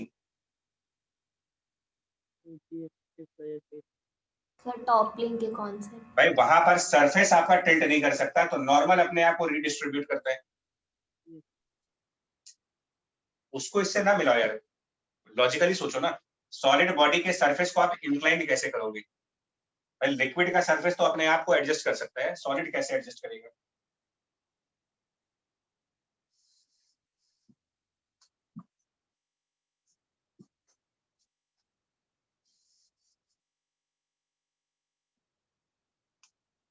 मतलब ये कह रहे हैं कि अगर कंटेनर को ऊपर भी एक्सेलरेट करे ay से, हॉरिजॉन्टली भी एक्सेलरेट करे ax से, और फिर नीचे ग्रेविटी तो है ही, तो अब इसमें ऊपर का पानी का लेवल कितने एंगल पर टिल्ट होगा? तो ये कैसे लगाओगे? देखो, पहले आपको g दिखाना है, दोनों एक्सेलरेशंस को रिवर्स करिए, रिवर्स। तो इधर -ax किया, और ay का रिवर्स करने पर ये g प्लस ay होगा, और फिर इनका रिजल्टेंट ये हो गया g इफेक्टिव। एक्सेलरेशंस का रिवर्स करके ग्रेविटी वाली वेक्टर में ऐड कर दो, और जो भी आपका जी इफेक्टिव दिखे उसके 90 डिग्री पर एक लाइन बनाओ, इससे 90 डिग्री पर, और ये हमारा फ्री सरफेस हो गया थीटा एंगल पर। यानी इसका फ्री सरफेस हॉरिजॉन्टल से थीटा एंगल पर होगा, फ्री सरफेस हॉरिजॉन्टल से थीटा एंगल पर। अब ये थीटा हम इस डायग्राम से निकाल सकते हैं, x by g plus ay। इस डायग्राम से कि tan थीटा की वैल्यू बनेगी, वो सीधा सा रूल है, यहाँ थीटा बनेगा तो फिर ये भी थीटा बन जाएगा, 90 माइनस थीटा यहाँ थीटा बन जाएगा, tan थीटा बराबर ax divided by g plus ay, ये बन जाएगा।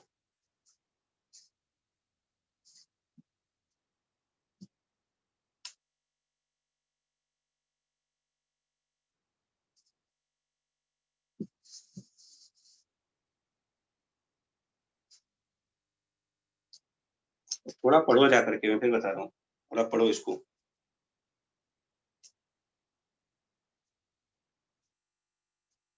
आप लोग ये सोचते हर चीज एक बार में एक ही बार बस पढ़ा और सब हो जाए तो नहीं हो पाएगा, आपको उसको जाके दोबारा पढ़ना पड़ेगा, सर्च करो टॉपिक कहीं मिले तो।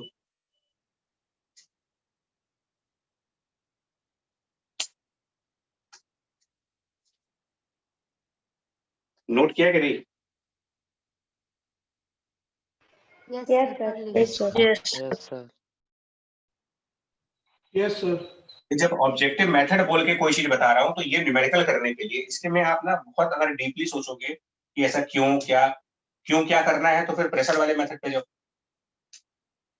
भाई ये तो एक सिर्फ आंसर लाने का तरीका दे दिया आपको कि tan थीटा कैसे निकाल सकते हो answer. Now liquid in cylinder, और वो भी rotating cylinder, liquid in the rotating cylinder.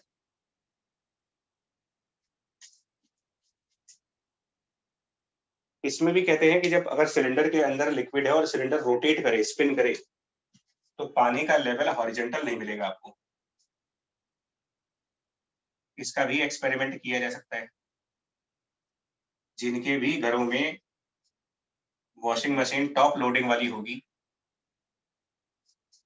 सबको पता है कि मशीन के अंदर एक ड्रम होता है, यस सर। वॉशिंग मशीन के अंदर ड्रम होता है जो बहुत ही तेज रोटेट करता है, मतलब 1000 आरपीएम की स्पीड पे चलते हैं। उसमें पानी डाल के घुमा के देख लो, बिना कपड़ों के पानी डाल के घुमा दो जरा उसको, तो वो वॉल से स्टिक हो जाता है, मतलब इससे ठीक होके रोटेट। सर इससे सिलेंडर के जो वॉल वॉल्स से होती है उनके चिपकाने अराउंड लगता ही है। रहता है। वॉशिंग मशीन का कंसेप्ट ही यही है, कपड़े जो होते हैं वो सिलेंडर के वॉल से स्टिक हो जाते हैं और पानी वहां पहुंचता रहता है। तो अगर हम ओमेगा स्पीड से, और ओमेगा को हम कांस्टेंट कह रहे हैं, इसके अंदर पानी भर करके और सिलेंडर को रोटेट कर दें, सिलेंडर के अंदर पानी भरा और पानी भर करके सिलेंडर को रोटेट कर दें, तो पानी का सरफेस बिल्कुल हॉरिजॉन्टल नहीं मिलेगा आपको, वो सिलेंडर के वॉल्स के साथ इंक्लाइंड होता है और सेंटर पे सबसे लोवेस्ट लेवल आता है, ऐसा बनता है, कुछ कर्व बनता है इनफैक्ट। सब पैराबोला बन हाँ, कर्व बनता है, पैराबोलिक कर्व जो बनता है इसमें। स्पिनिंग सिलेंडर के अंदर, रोटेटिंग सिलेंडर के अंदर पानी डालोगे और पानी को, सिलेंडर को रोटेट कर दें अगर, तो पानी का सरफेस हॉरिजॉन्टल नहीं मिल सकता कभी आपको, फ्लैट सरफेस कभी नहीं मिलेगा। वो सेंट्रीफ्यूगल फिनोमेना की वजह से कह लो, सेंट्रीफ्यूगल फिनोमेना की वजह से बाहर लेवल बढ़ेगा और अंदर लेवल कम हो जाएगा। मतलब जो एक्सेस होगी, जहां सिलेंडर की एक्सेस है वहां पर पानी का लेवल सबसे लो होगा, और जो सिलेंडर की वॉल्स होंगी वहां पर लेवल सबसे ज्यादा होगा।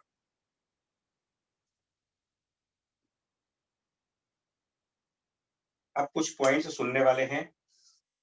सिलेंडर की एक्सेस को y मानते हैं, और जो सबसे लोवेस्ट पॉइंट है इसको ओरिजिन मानते हैं, सबसे लोवेस्ट पॉइंट को ओरिजिन, और हॉरिजॉन्टल डायरेक्शन को x मान लेते हैं।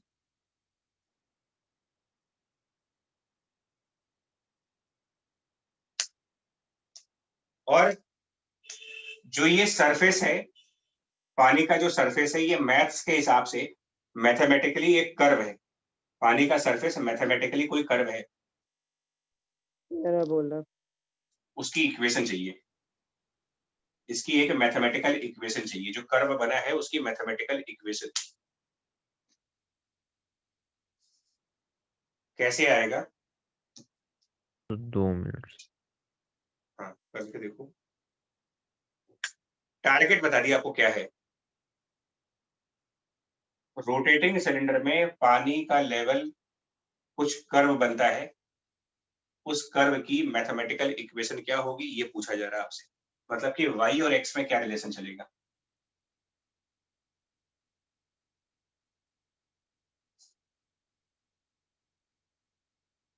So y is equal to rho omega square x square by 2.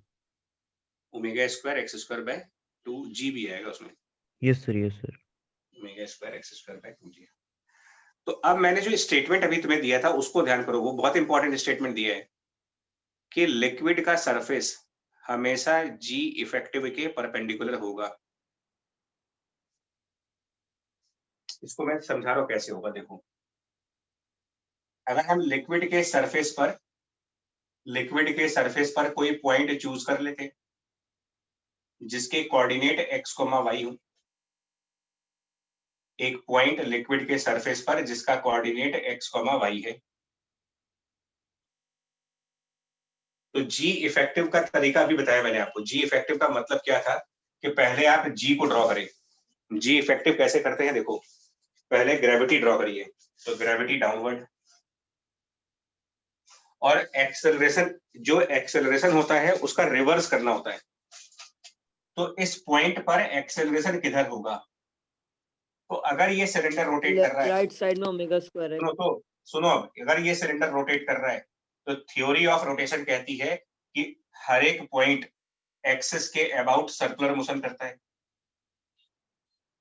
यानी यहां पर जो पॉइंट होगा वो इस एक्सिस के अराउंड सर्कुलर मोशन कर रहा होगा, जिस वजह से इस पॉइंट के पास एक सेंट्रीपिटल एक्सेलरेशन होगी। और जी इफेक्टिव निकालने के लिए मुझे एक्सेलरेशन का रिवर्स करना पड़ता है। तो सेंट्रीपिटल एक्सेलरेशन अगर टुवर्ड्स एक्सिस होगी तो उसका रिवर्स करने पर अवे फ्रॉम एक्सिस जाओगे, यानी कि इस तरफ। और सेंट्रीपिटल एक्सेलरेशन की वैल्यू को ओमेगा से रिलेट भी कर सकते हो। It is omega square multiplied by R. लेकिन इस पॉइंट का रेडियस क्या लिखोगे? ये पॉइंट का रेडियस x हो गया। अब इनका रिजल्टेंट हमारे लिए g इफेक्टिव है, इसी रिजल्टेंट को हम g इफेक्टिव कह रहे हैं। एट दिस पॉइंट, इस पॉइंट का जी इफेक्टिव। और हमने कहा है कि लिक्विड का सरफेस जी इफेक्टिव के परपेंडिकुलर होना चाहिए, यानी कि इस पॉइंट पर अगर मैं लिक्विड के सरफेस का टेंजेंट ड्रॉ करूं, इस पॉइंट पर लिक्विड की सरफेस का टेंजेंट, सर उसका स्लोप जो है वो उसका एंगल थीटा बने, अगर सुन लो अब, x, y पर लिक्विड का जो सरफेस है उसका एक टेंजेंट ड्रॉ करते हैं और वो टेंजेंट हॉरिजॉन्टल से थीटा एंगल पर है, और मुझे पता है कि ये टेंजेंट जी इफेक्टिव के परपेंडिकुलर भी है। तो ये जी इफेक्टिव हॉरिजॉन्टल से कितने एंगल पर होगा देखो, knowing that tangent and g effective are perpendicular to each other. Tangent horizontal line से थीटा एंगल ऊपर है, तो फिर जी इफेक्टिव हॉरिजॉन्टल लाइन से 90 माइनस थीटा एंगल नीचे होना चाहिए। Yes sir. तभी तो जी इफेक्टिव और टेंजेंट के बीच 90 का एंगल बनेगा, यानी कि इधर का एंगल थीटा बनेगा, which means कि tan थीटा की वैल्यू लिखी जा सकती है, tan theta will be, tan of theta will be this length omega square x divided by this vertical length g। लेकिन एक पॉइंट और है, मैथमेटिक्स में tan थीटा किसी टेंजेंट के लिए जब निकालते हो, टेंजेंट के लिए जब tan थीटा निकालते हो, तो मैथमेटिकली इसको कुछ और भी कहा जाता है, dy/dx। स्लोप। हाँ, ये स्लोप कहलाता है, tan theta slope. And slope का फिजिकल मतलब है डेरिवेटिव, डिफरेंशिएशन, यानी यही चीज कैलकुलस की नजर में डिफरेंशिएशन है, यानी कि इसको हम dy/dx भी कर सकते हैं अकॉर्डिंग टू कैलकुलस।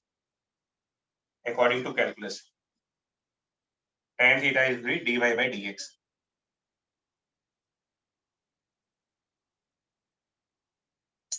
dx को राइट साइड ले जाकर के दोनों तरफ इंटीग्रेट करो,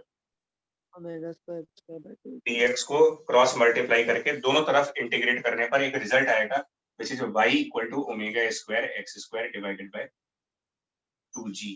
वेरीफाई जरूर करिएगा इसको। Yes sir. यस सर, यही आ रहा है। So this is equation of the free surface। Free surface की मैथमेटिकल इक्वेशन आ गई omega square x square divided by 2g, जो कि पैराबोला है, एक्स स्क्वायर होने की वजह से ये पैराबोला हुआ।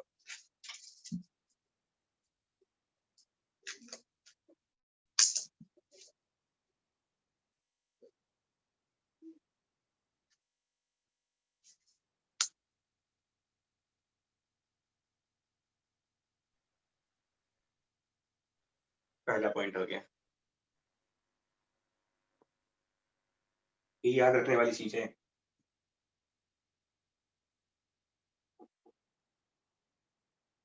ये याद रखने वाला पॉइंट है, फिर बता रहा हूं आपको कि जो रोटेटिंग सिलेंडर के अंदर सरफेस बनेगी वो पैराबोलिक बनेगी, ये याद रखने वाली बात है, और ये इक्वेशन भी याद रखनी है।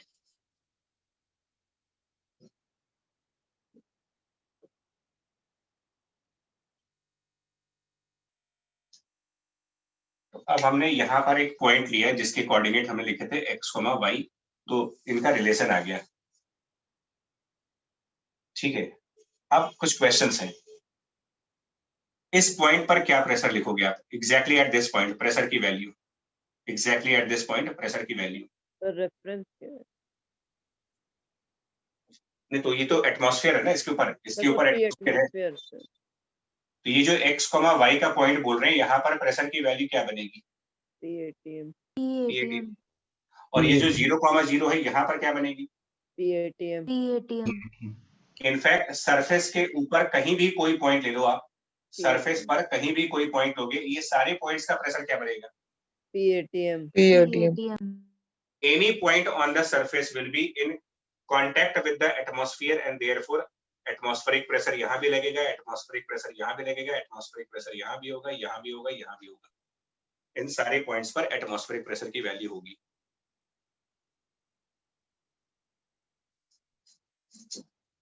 बट अगर मैं इस पॉइंट से बहुत बहुत बहुत ही केयरफुली सुनना स्टेटमेंट, वरना कंफ्यूजिंग वाला है।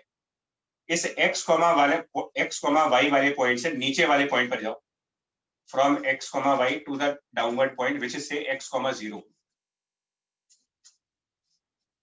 यहां पर क्या प्रेशर मिलेगा मुझे? PATM plus rho GY at x y, at x y हम कह रहे हैं कि प्रेशर जो है वो एटमॉस्फेरिक है, क्योंकि वो पॉइंट सरफेस पर है। तो नीचे जो x 0 है, क्या हम इस पॉइंट से y डिस्टेंस नीचे नहीं चले गए? Yes sir. तो अप एंड डाउन थ्योरी लगाओ। PATM plus rho GY pressure at x y, हाँ ये रेफरेंस हो गया, उससे नीचे जा रहे हो, plus row y and we reached at a point which is x 0। ये प्रेशर एट x 0 हो गया। इसमें रोटेशन का इफेक्ट कंसीडर क्यों नहीं किया मैंने? सर क्योंकि वो तो हॉरिजॉन्टल में हो रहा है। हाँ, क्योंकि centripetal accelerations are horizontal, so vertical direction में उनका कोई कंट्रीब्यूशन नहीं होगा, केवल g है जो चेंज कर रही है। बस वो हो गया। और now you can replace this y can be replaced by this value.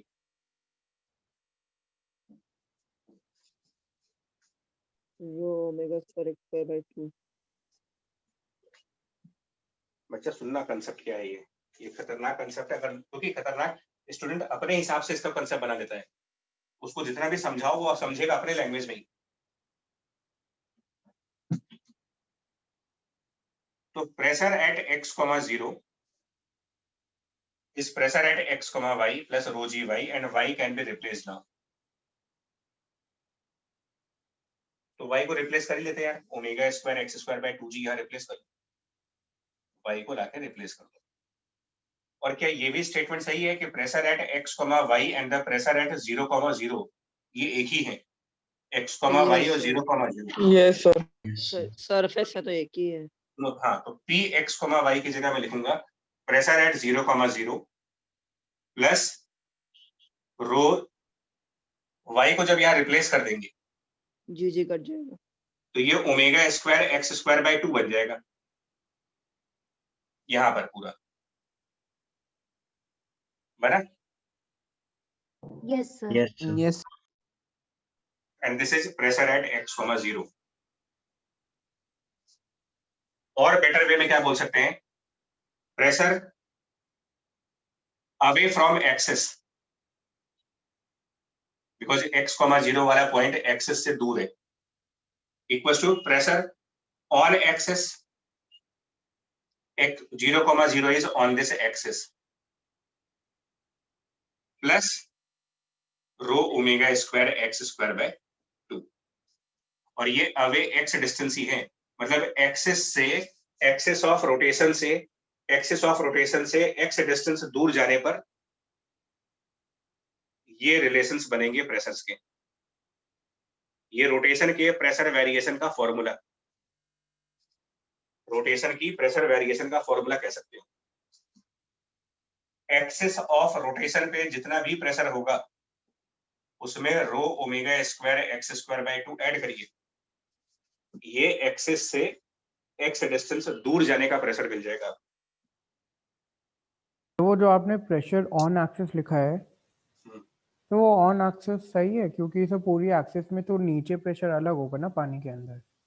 तो भैया देखो मेरी बात सुनो, अब ये तो मैंने कहा इसको समझना पड़ता है, तभी मैं बोल रहा हूं खतरनाक है, ये समझना पड़ता है। ये जो लाइन लिखी गई है ना, ये क्या मतलब है? ठीक है, यहां पर अगर P1 प्रेशर है, सुनिएगा आपको बहुत वैलिड पॉइंट है वैसे, थैंक यू। ये पॉइंट अगर P1 है, मान लो ये PA है, तो इससे x डिस्टेंस जब दूर जाओगे, इससे x डिस्टेंस दूर जाओ, तो क्या प्रेशर लिखेंगे हम यहाँ पर? यहाँ पर लिखेंगे pressure at A plus rho omega square x square by 2। अब हम किसी और पॉइंट पर गए, बिल्कुल सही बात है कि एक्सेस के ऊपर तो न जाने कितने पॉइंट्स होंगे, तो इसको मैं PB लिखता हूं, ये B पॉइंट है।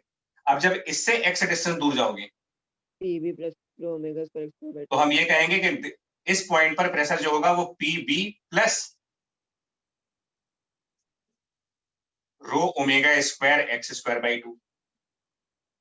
अब बात समझ में आ रही क्या लिखा जा रहा है आपको? यस सर, उस एक्सिस पे कोई पर्टिकुलर पॉइंट, मतलब ये Any दोनों सेम horizontal लेवल level पे है। आप कह लो कि ये दोनों सेम लेवल के पॉइंट्स हो गए।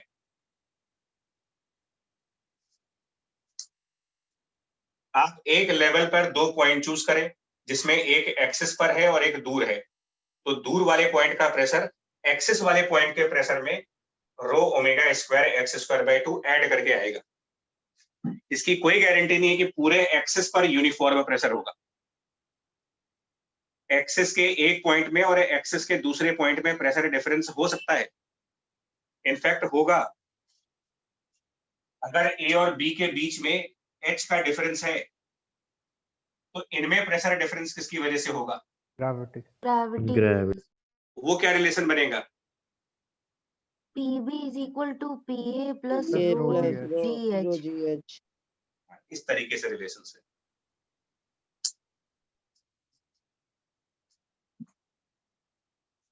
सर इसकी एक मिनट एप्लीकेशन दिखा दें तब खत्म करेंगे, नहीं तो फिर रह जाएगा टॉपिक। आधे में छूट गया तो बेकार हो जाएगा, पूरा बेकार हो जाएगा। इसका यूज कैसे करना है वो देखो। कोई डाउट है पूछो। अच्छा, इससे रिलेटेड कुछ पूछना है सर पूछो। एक चीज और सर, वो ऑन एक्सेस लिखा है तो हम कोई भी वो पॉइंट ले लें एक्सेस का जहाँ पे उसके चारों तरफ पानी नहीं है। तो ये है ऊपर वाला। सर जैसे थोड़ा और ऊपर हम चले जाएं उसी नहीं तो इधर एयर हो गया बच्चा, एयर हो गया। ये कंसेप्ट एटमॉस्फेयर आ गई। एटमॉस्फेयर में प्रेशर वेरिएशन नहीं लिया है हमने।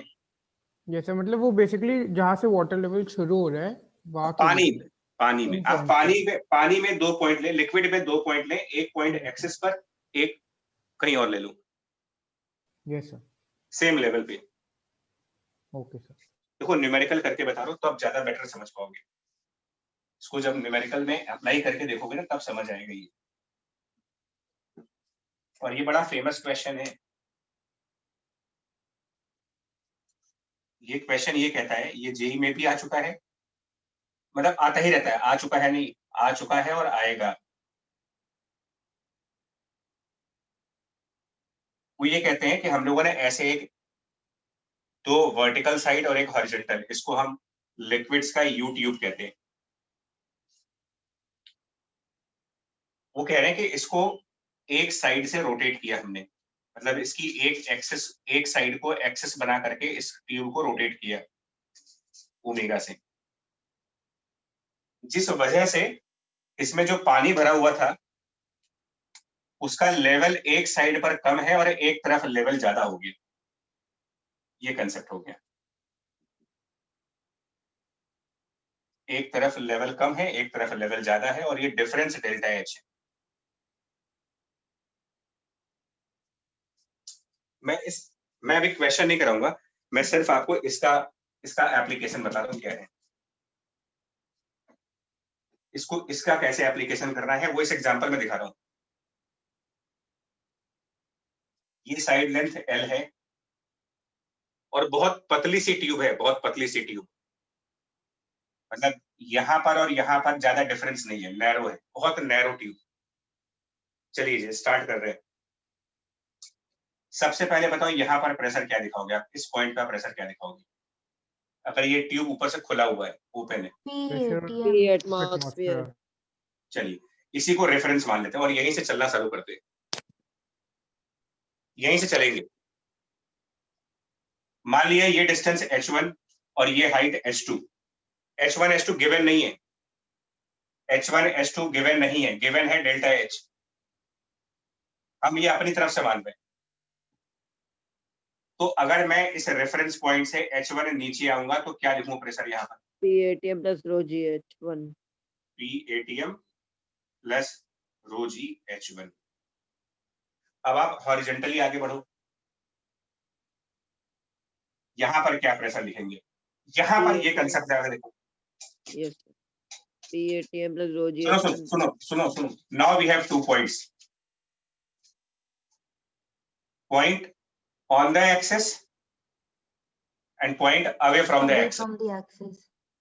तो away from the axis वाले पॉइंट का प्रेशर जो होगा, यानी कि इस पॉइंट का pressure which is away from the axis, उसी लेवल पर, इसी के लेवल पे जिस लेवल पर ये है उसी लेवल का ये पॉइंट लिखो आप, ऑन एक्सिस वाले, ये ऑन एक्सिस, तो that is pressure on the axis, same level पर, और उसमें ये ऐड करो, यानी यहाँ पर पहुंचते पहुंचते प्रेशर की वैल्यू क्या बन जाएगी, PATM plus rho GH1 plus rho omega square L square by 2. PATM plus rho g H1 right, and plus rho omega square x square की जगह पर L square by 2, and then यहाँ से H2 ऊपर चलो, minus rho GH2, up down theory चल रही है सब ये सब, फाइनली क्या पहुंच जाएगा मेरे का एकदम इस पॉइंट पर आकर के, जैसे now PATM plus rho g H1 PATM plus rho omega L square by 2 जितना कर चुके थे, अब इसमें और क्या कर दें, minus rho GH2 minus rho g H2, और ये सब होना किसके बराबर चाहिए, अल्टीमेटली किसके बराबर होना चाहिए, PATM. क्योंकि finally we are back to the point where pressure is atmospheric equal to PATM। अगर आप नोटिस करेंगे तो H1 H2 की जरूरत है भी नहीं मुझे, yes sir, rho g delta H equal to rho actually इसको सिंपलीफाई करोगे तो एक टर्म आएगा H2 माइनस H1 का, यस सर, Yes sir. उसको किससे रिप्लेस कर सकते हो, H2 माइनस डेल्टा H। हाँ, तो एक्चुअल क्वेश्चन जो जेई में था वो यही था कि डेल्टा H फाइंड करना था मुझे, देखो कितना आ जाएगा, omega square L square by 2 ठीक है, समझ आई बात, यस सर। और दिखाते हैं 2-3 एग्जांपल के बाद समझ पाओगे इसका मतलब क्या है, इतनी जल्दीबाजी में नहीं होता यार।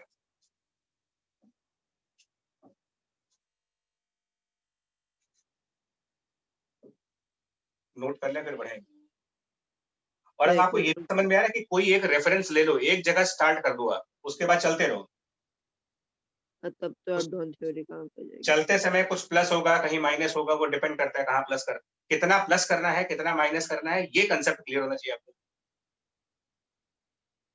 कब प्रेशर में ऐड करना है कब प्रेशर में लेस करना है, कितना ऐड करना है कितना लेस करना है, ये सब चीजें पता होनी चाहिए।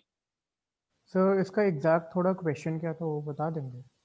क्वेश्चन ये था डेल्टा H कैलकुलेट करना था in terms of omega L and G, question ये था। Okay sir.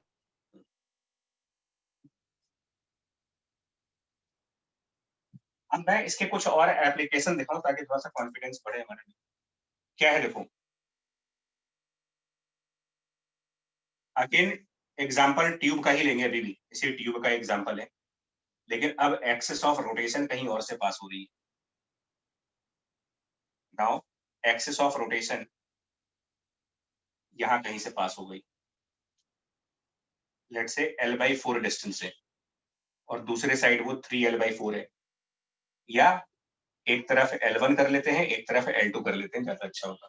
ये एक्सिस ऑफ रोटेशन है जहां से पास हो रही है, इसके अबाउट रोटेट करा रहे हैं ओमेगा से, और क्वेश्चन अभी भी वही है, जो पानी भरेंगे उसका दोनों तरफ लेवल डिफरेंस आएगा, वो लेवल डिफरेंस कैलकुलेट करने को पूछते हैं कि इधर के पानी में और इधर के पानी में लेवल डिफरेंस कितना होगा, यानी कि ये डेल्टा H कितना होगा, यही क्वेश्चन होता है, दोनों तरफ का लेवल डिफरेंस क्या होगा। कर सकते हो वैसे चाहोगे, यस सर, हाँ कर बिल्कुल सकते हो जाएगा, ट्राई करेंगे ना। अगर ये मैसेज क्लियर है कि ये बोला क्या जा रहा है तो सिर्फ फॉर्मूला कॉपी करने से कुछ नहीं होगा, ये तो आप किसी से फोटो कॉपी भी करा लोगे नोट्स, रेडीमेड नोट्स भी मिल जाएंगे।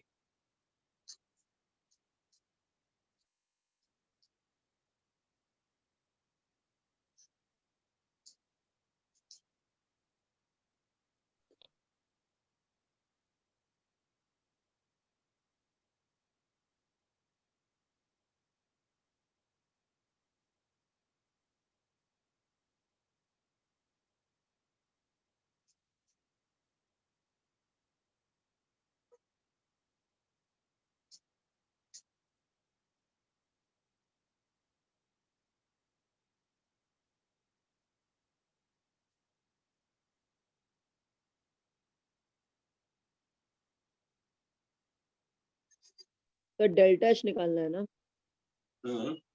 तो उसमें L1 का टर्म तो लेकिन आ ही नहीं रहा, आएगा आ रहा है यार, L1 का टर्म आएगा,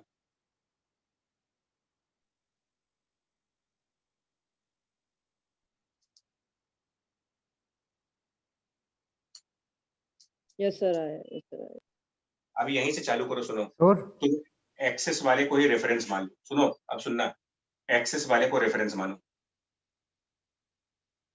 और लिखो इसको P R for reference, P R for the reference. Axis वाले पॉइंट को रेफरेंस मान लिया मैंने।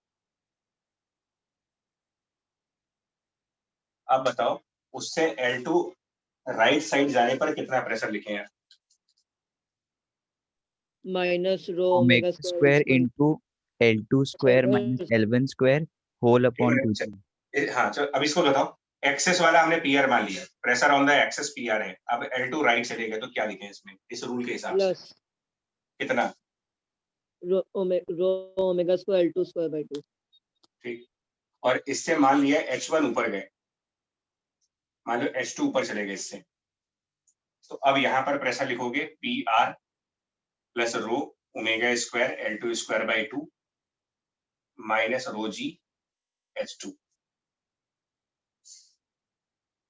और ये कौन सा प्रेशर बन जाना चाहिए? ये चीज किसके बराबर हो जानी चाहिए? एटमॉस्फेयर। ठीक, अब यही कंसेप्ट इधर लगाओ। एक्सेस से L1 डिस्टेंस लेफ्ट साइड जाओ, minus rho omega square. Minus नहीं होगा, सब प्लस ही होगा सर। अवे अवे है सर वो अवे माइनस भी हो सकता है प्लस भी हो सकता है। दूर जाना, दूर हम किसी भी डायरेक्शन में दूर जा सकते हैं।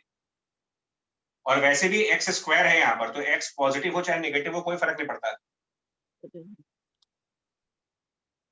तो ये P R plus rho omega square L1 square by 2 और इससे H1 ऊपर चले जाओ माइनस रो जी, तो फिर ऐसा ही कंसेप्ट आ जाएगा। और ये चीज भी किसके बराबर हो जाएगी? सर इक्वेट दोनों इक्वेट, मतलब इधर वाला एक्सप्रेशन और इधर वाला एक्सप्रेशन इक्वेट कर दो आप, क्योंकि इधर से भी आप एटमॉस्फेरिक प्रेशर कैलकुलेट कर रहे हो, इधर से भी एटमॉस्फेरिक प्रेशर कैलकुलेट कर रहे हो, दोनों को इक्वेट कर दीजिए, आंसर आ जाएगा। तो ओमेगा स्क्वायर ब्रैकेट में L2 square plus L1 square whole upon 2g। L2 square minus L2 square minus L1 square आ रहा है। उसका माइनस प्लस इसलिए आ रहा होगा, उसने पहले यहाँ माइनस लिखा होगा ना। Excuse me sir. जी सर अगर हम लोग H1 वाले P-ATM से स्टार्ट करें और Yes, फिर sir. वहां पे बॉटम लाइन पे जाने के बाद हम अगर एक्सेस की तरफ जाएं तो माइनस लेंगे ना सर? हाँ, Yes, sir, अगर आप वही यहाँ किया पर था, वही किया था। राइट, ये तो माइनस वही करना किया था। पड़ेगा। अगर यहाँ से सेम ही चलोगे, आएगा। हाँ ये सर तभी गलत है। यूं कह लो ना कि सबसे लो प्रेशर एक्सेस पे होता है, एक्सेस पर लो प्रेशर।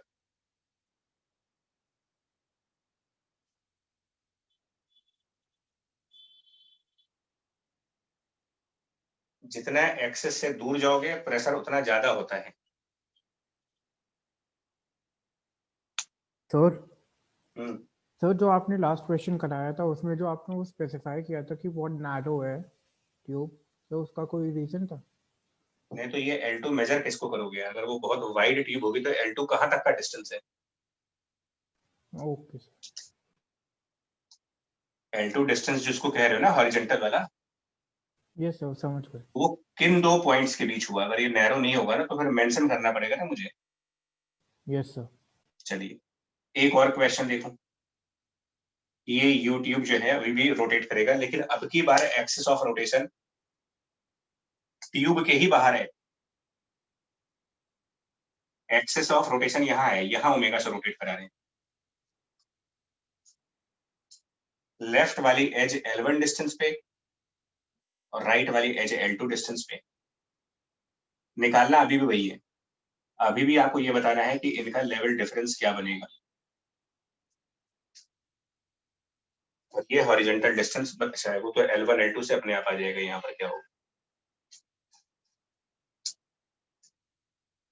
इनिशियली हम लोग को रो GH1 plus rho omega square L1 square by 2 लेना पड़ेगा, क्योंकि वो पूरी एक्सेस पे ट्यूब बाहर कैसे भी करो, आपको बता दिया, आपको सारे केसेस प्रेशर वेरिएशन के डन हो गए हैं। अब तुमको इनकी प्रैक्टिस करनी है, एग्जाम्पल को समझना है। जितने क्लास में एग्जाम्पल दिए गए हैं उनको 2-3 बार समझना पड़ेगा। फ्लूइड मैकेनिक्स टफ लगता है लोगों को, स्पेशली ये पार्ट।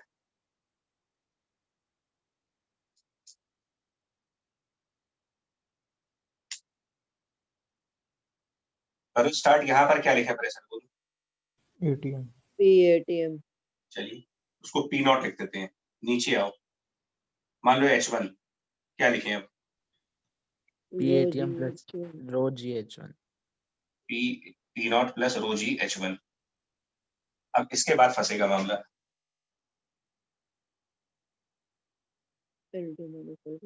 इसके बाद मामला फंस जाएगा एक्चुअली, क्योंकि ये पॉइंट एक्सेस पर तो है नहीं, ये पॉइंट ऑन द एक्सेस नहीं है ना। नहीं सर। तो ये कंसेप्ट फंस जाता है यहाँ पर। मतलब अगर इसको ध्यान से नहीं समझा, लॉजिक नहीं पकड़ पाए इसका, तो ऐसे न जाने कितने वेरिएशंस हो सकते हैं जहां पर चाहो तो आपको आराम से बोल्ड कर सकते हैं। कुछ लोग ये काम करेंगे, सुधरेंगे थोड़ी। वो यहाँ वाला प्रेशर लिखने के बाद आगे बढ़ेंगे और कहेंगे P नॉट, और लिख भी चुके होंगे, कुछ लोग तो लिख चुके ही होंगे, प्लस वो अपना दिमाग लगा चुके होंगे रो ओमेगा स्क्वायर, वो कहेंगे ये लेंथ ले लेंगे हम, यानी कि L2 माइनस L1 का होल स्क्वायर और डिवाइडेड बाय एक्सेस से होती सर है ना अवे फ्रॉम एक्सिस लगेगा वो वाला कॉन्सेप्ट इस पर भी जो सबसे पहले पॉइंट P लिया है। नॉट पे था वहाँ P not plus rho g H1 के बाद। ये से सही लिखिए। कुछ लोग लिख चुके नो होंगे, मैं कह रहा सर, हूं लिख नहीं रहा, गलत है सर। नो सर जिन्होंने गलत लिखा है। है उनको पता है। तो जिन लोगों ने भी ये लिखा है वो भले अभी एडमिट ना कर रहे हो, ये गलत है, because this is not the point on the axis. Sir इस पर भी अवे फ्रॉम एक्सिस का कॉन्सेप्ट लगेगा। तो इसमें क्या होगा, अगर सुनो, अगर pressure on the axis virtually हम कुछ मानते हैं, suppose that there is some pressure on the axis, तो ये जो P not plus rho g H1 कह रहे हो ना, पहले तो आपको ये निकालना होगा प्रेशर ऑन द एक्सिस कितना होगा। एयर में इसलिए ATM सुनो, pressure P on not axis plus निकालने rho के G लिए, H1 प्रेशर ऑन एक्सिस निकालना है तो अवे वाले एक्सिस में से आपको इतना टर्म लेस करना पड़ेगा वापस। Sir minus rho omega square L1 square by 2। मतलब P not plus rho g H1 minus rho omega square L1 square by 2। ये बात पहले समझो, पहले पीछे आना पड़ेगा आपको, पहले यहां से पीछे आकर के एक्सिस पर प्रेशर निकालना होगा। सर ऐसा कर इसमें सकते हैं डाउट कि तो P बीच में है नॉट ही के नहीं लेवल लिक्विड। पर एक ले लें कोई प्रेशर ऑन एक्सिस, फिर नीचे आके हम लोग मतलब H1 हाइट। वही बात हुई। P नॉट के नीचे वाले वही लेवल पर बात आओ हुई। तब भी लिखोगे तो यही ना, P not minus rho omega square L1 square by 2, और नीचे आओगे तो प्लस रो जी एच हो जाएगा। यस सर सेम ही हो जाएगा। बात ही वही आएगी, उससे फर्क नहीं पड़ता। मतलब पहले आपको एक्सिस के किसी पॉइंट का प्रेशर मानना पड़ेगा। सर लेकिन यहाँ पे जो एक्सेस हमने वो जो भी है एक्सेस, वो और कंटेनर के बीच में तो लिक्विड है ही नहीं। राइट, ये भी एक पॉइंट है। ये मैं तो ये हम सुनने क्यों लगा रहे हैं? मैं ये सुनने के लिए बैठा भी था कि यार यहाँ लिक्विड तो है नहीं कोई, फिर ये क्यों लिख रहे हैं हम? फिर क्यों लिख रहे हैं जब यहाँ लिक्विड है ही नहीं, तो ये लिख क्यों रहे हैं? सर इसलिए सर सेफर साइड लेने के लिए सिर्फ एलिमेंट लेना ही बेस्ट रहता है सर। बिल्कुल नहीं, ये यस मेथड सर। वर्क करेगा, ये मेथड सही है। सर करेगा तो सही, बट मतलब सेफर साइड पे रहने के लिए हमेशा सेफर एलिमेंट। साइड के लिए जो ये क्वेरीज है ना मेरे मन में, डाउट्स आ रहे हैं मेरे मन में, इसीलिए मैंने बोला कि जैसे जैसे क्वेश्चन के डिफिकल्टी लेवल को आप हाई करते जाते हो, क्वेश्चन जितना हाई डिफिकल्टी की तरफ जाए, समझ जाओ कि उतना ही बेसिक जाना है मुझे। अब क्वेश्चन का लेवल, डिफिकल्टी लेवल जितना हाई करते जा रहे हैं, ये बहुत एक हिंट होती है कि अब इस जैसे क्वेश्चन थंबनेल होता है सर पूरे फ्लूइड में, जब भी कंफ्यूजन है एलिमेंट ले लो। बिल्कुल, तो एलिमेंट तो बेसिक हुआ ना। फिर फंडामेंटल अप्रोच पे चले जाइए। डिफिकल्ट क्वेश्चन में फॉर्मूला छोड़ दीजिए, सबसे आसान तरीका यही है क्वेश्चन को सॉल्व करने का। ये सारे कंफ्यूजन के पॉइंट्स हट जाएंगे। सर जो जेई में भी आया था उसको भी एलिमेंट लेके ही किया था मैंने। हाँ, सर आदत बन जाता है एक तरह से। बन जाएगी प्रैक्टिस के साथ साथ। इनका क्या कहना है एलिमेंट का, मतलब ये क्या कहना चाह रहे हैं, हम इसके ऊपर आ गए, इस पॉइंट पर आ गए। इसीलिए मैं इतनी देर तक इस फॉर्मूले को यहाँ पे होल्ड किए हुए था, बिल्कुल आपको ये दिखाने के लिए कि देखो अल्टीमेटली ये यूज होना ही है। हम क्या करेंगे, एक्सिस से एक्स डिस्टेंस के ऊपर हमने एक पॉइंट दिया जहां का कुछ प्रेशर P होगा, और dx डिस्टेंस आगे जाने पर कुछ प्रेशर होगा। तो मैं इस रिलेशन को फॉलो कर रहा हूं। ध्यान से, बहुत ध्यान से सुनिएगा जो कह रहा हूं। dp इक्वल टू, ये बताओ ये डायरेक्शन अगेंस्ट एक्सेलरेशन है या in the direction of acceleration है? अगेंस्ट। अगेंस्ट। अगेंस्ट, क्योंकि सेंट्रीपिटल एक्सेलरेशन अंदर होगी, रोटेशन है टुवर्ड्स द एक्सिस होता है सर। हाँ, तो ये तो जब एक्सेलरेशन के अपोजिट जा रहे हो तो यहाँ plus positive sign, sign. Positive symbol. तो acceleration will be replaced by the centripetal, यानी कि omega square X, omega square R, R की जगह ओमेगा स्क्वायर एक्स रखेंगे और आगे dx।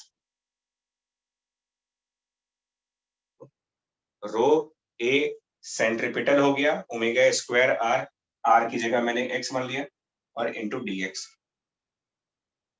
और हम इसको इंटीग्रेट कर देंगे। लिमिट्स क्या लगाएंगे देखो, ध्यान से सुनना। ये वाला पॉइंट, इस पॉइंट के लिए डिस्टेंस x की क्या वैल्यू होगी, मतलब ये पॉइंट एक्सिस से कितने दूर है? L1। L1। और यहाँ पर कितना प्रेशर है? P not plus rho g H1। फिर दूसरा वाला पॉइंट कितने दूर है? ये वाला पॉइंट, यहाँ वाला पॉइंट L2। और वहां पर H2 के फॉर्म में अगर प्रेशर को लिखना चाहें, H2 के फॉर्म में, तो P not plus rho g H2 लिख सकते, क्योंकि यहाँ तो P नॉट होगा ना, ऊपर तो एटमॉस्फेयर होगा, यहाँ अगर एटमॉस्फेयर है तो इससे H2 नीचे आने पर तो हम लिख ही सकते हैं कि P not plus rho g H2 होगा।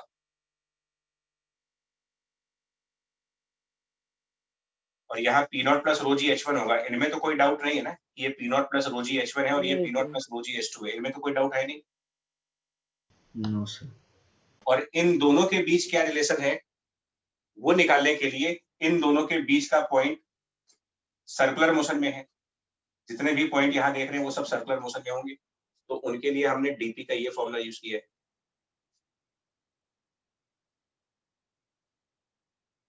अब एलएचएस साइड पर ना, एलएचएस साइड पर ध्यान से देखोगे अगर,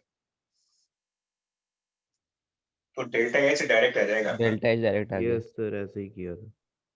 रो जी डेल्टा एच, और आरएचएस साइड पर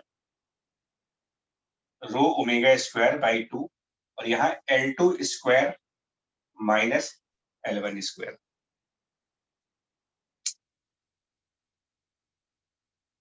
ठीक है, यस सर। तो पिछली बार जब एक्सेस यूट्यूब के अंदर थी तब भी सेम आंसर आ रहा था।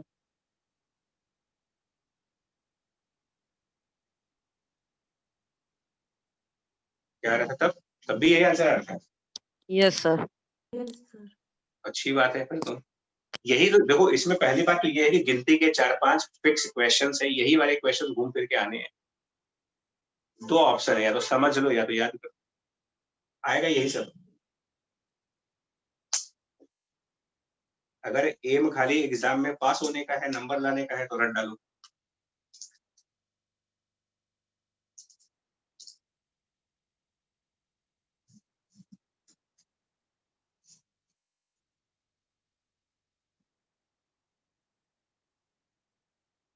तो वो जो आपने डीपी लिखा था वो दोनों पॉइंट्स के बीच का प्रेशर डिफरेंस लिखा था ना? ये dx डिस्टेंस के 2 पॉइंट्स का प्रेशर डिफरेंस है। Yes sir.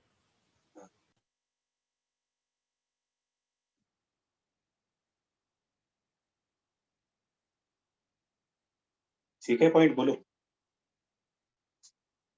Yes sir. चलिए जी, यहीं तक रखेंगे आज।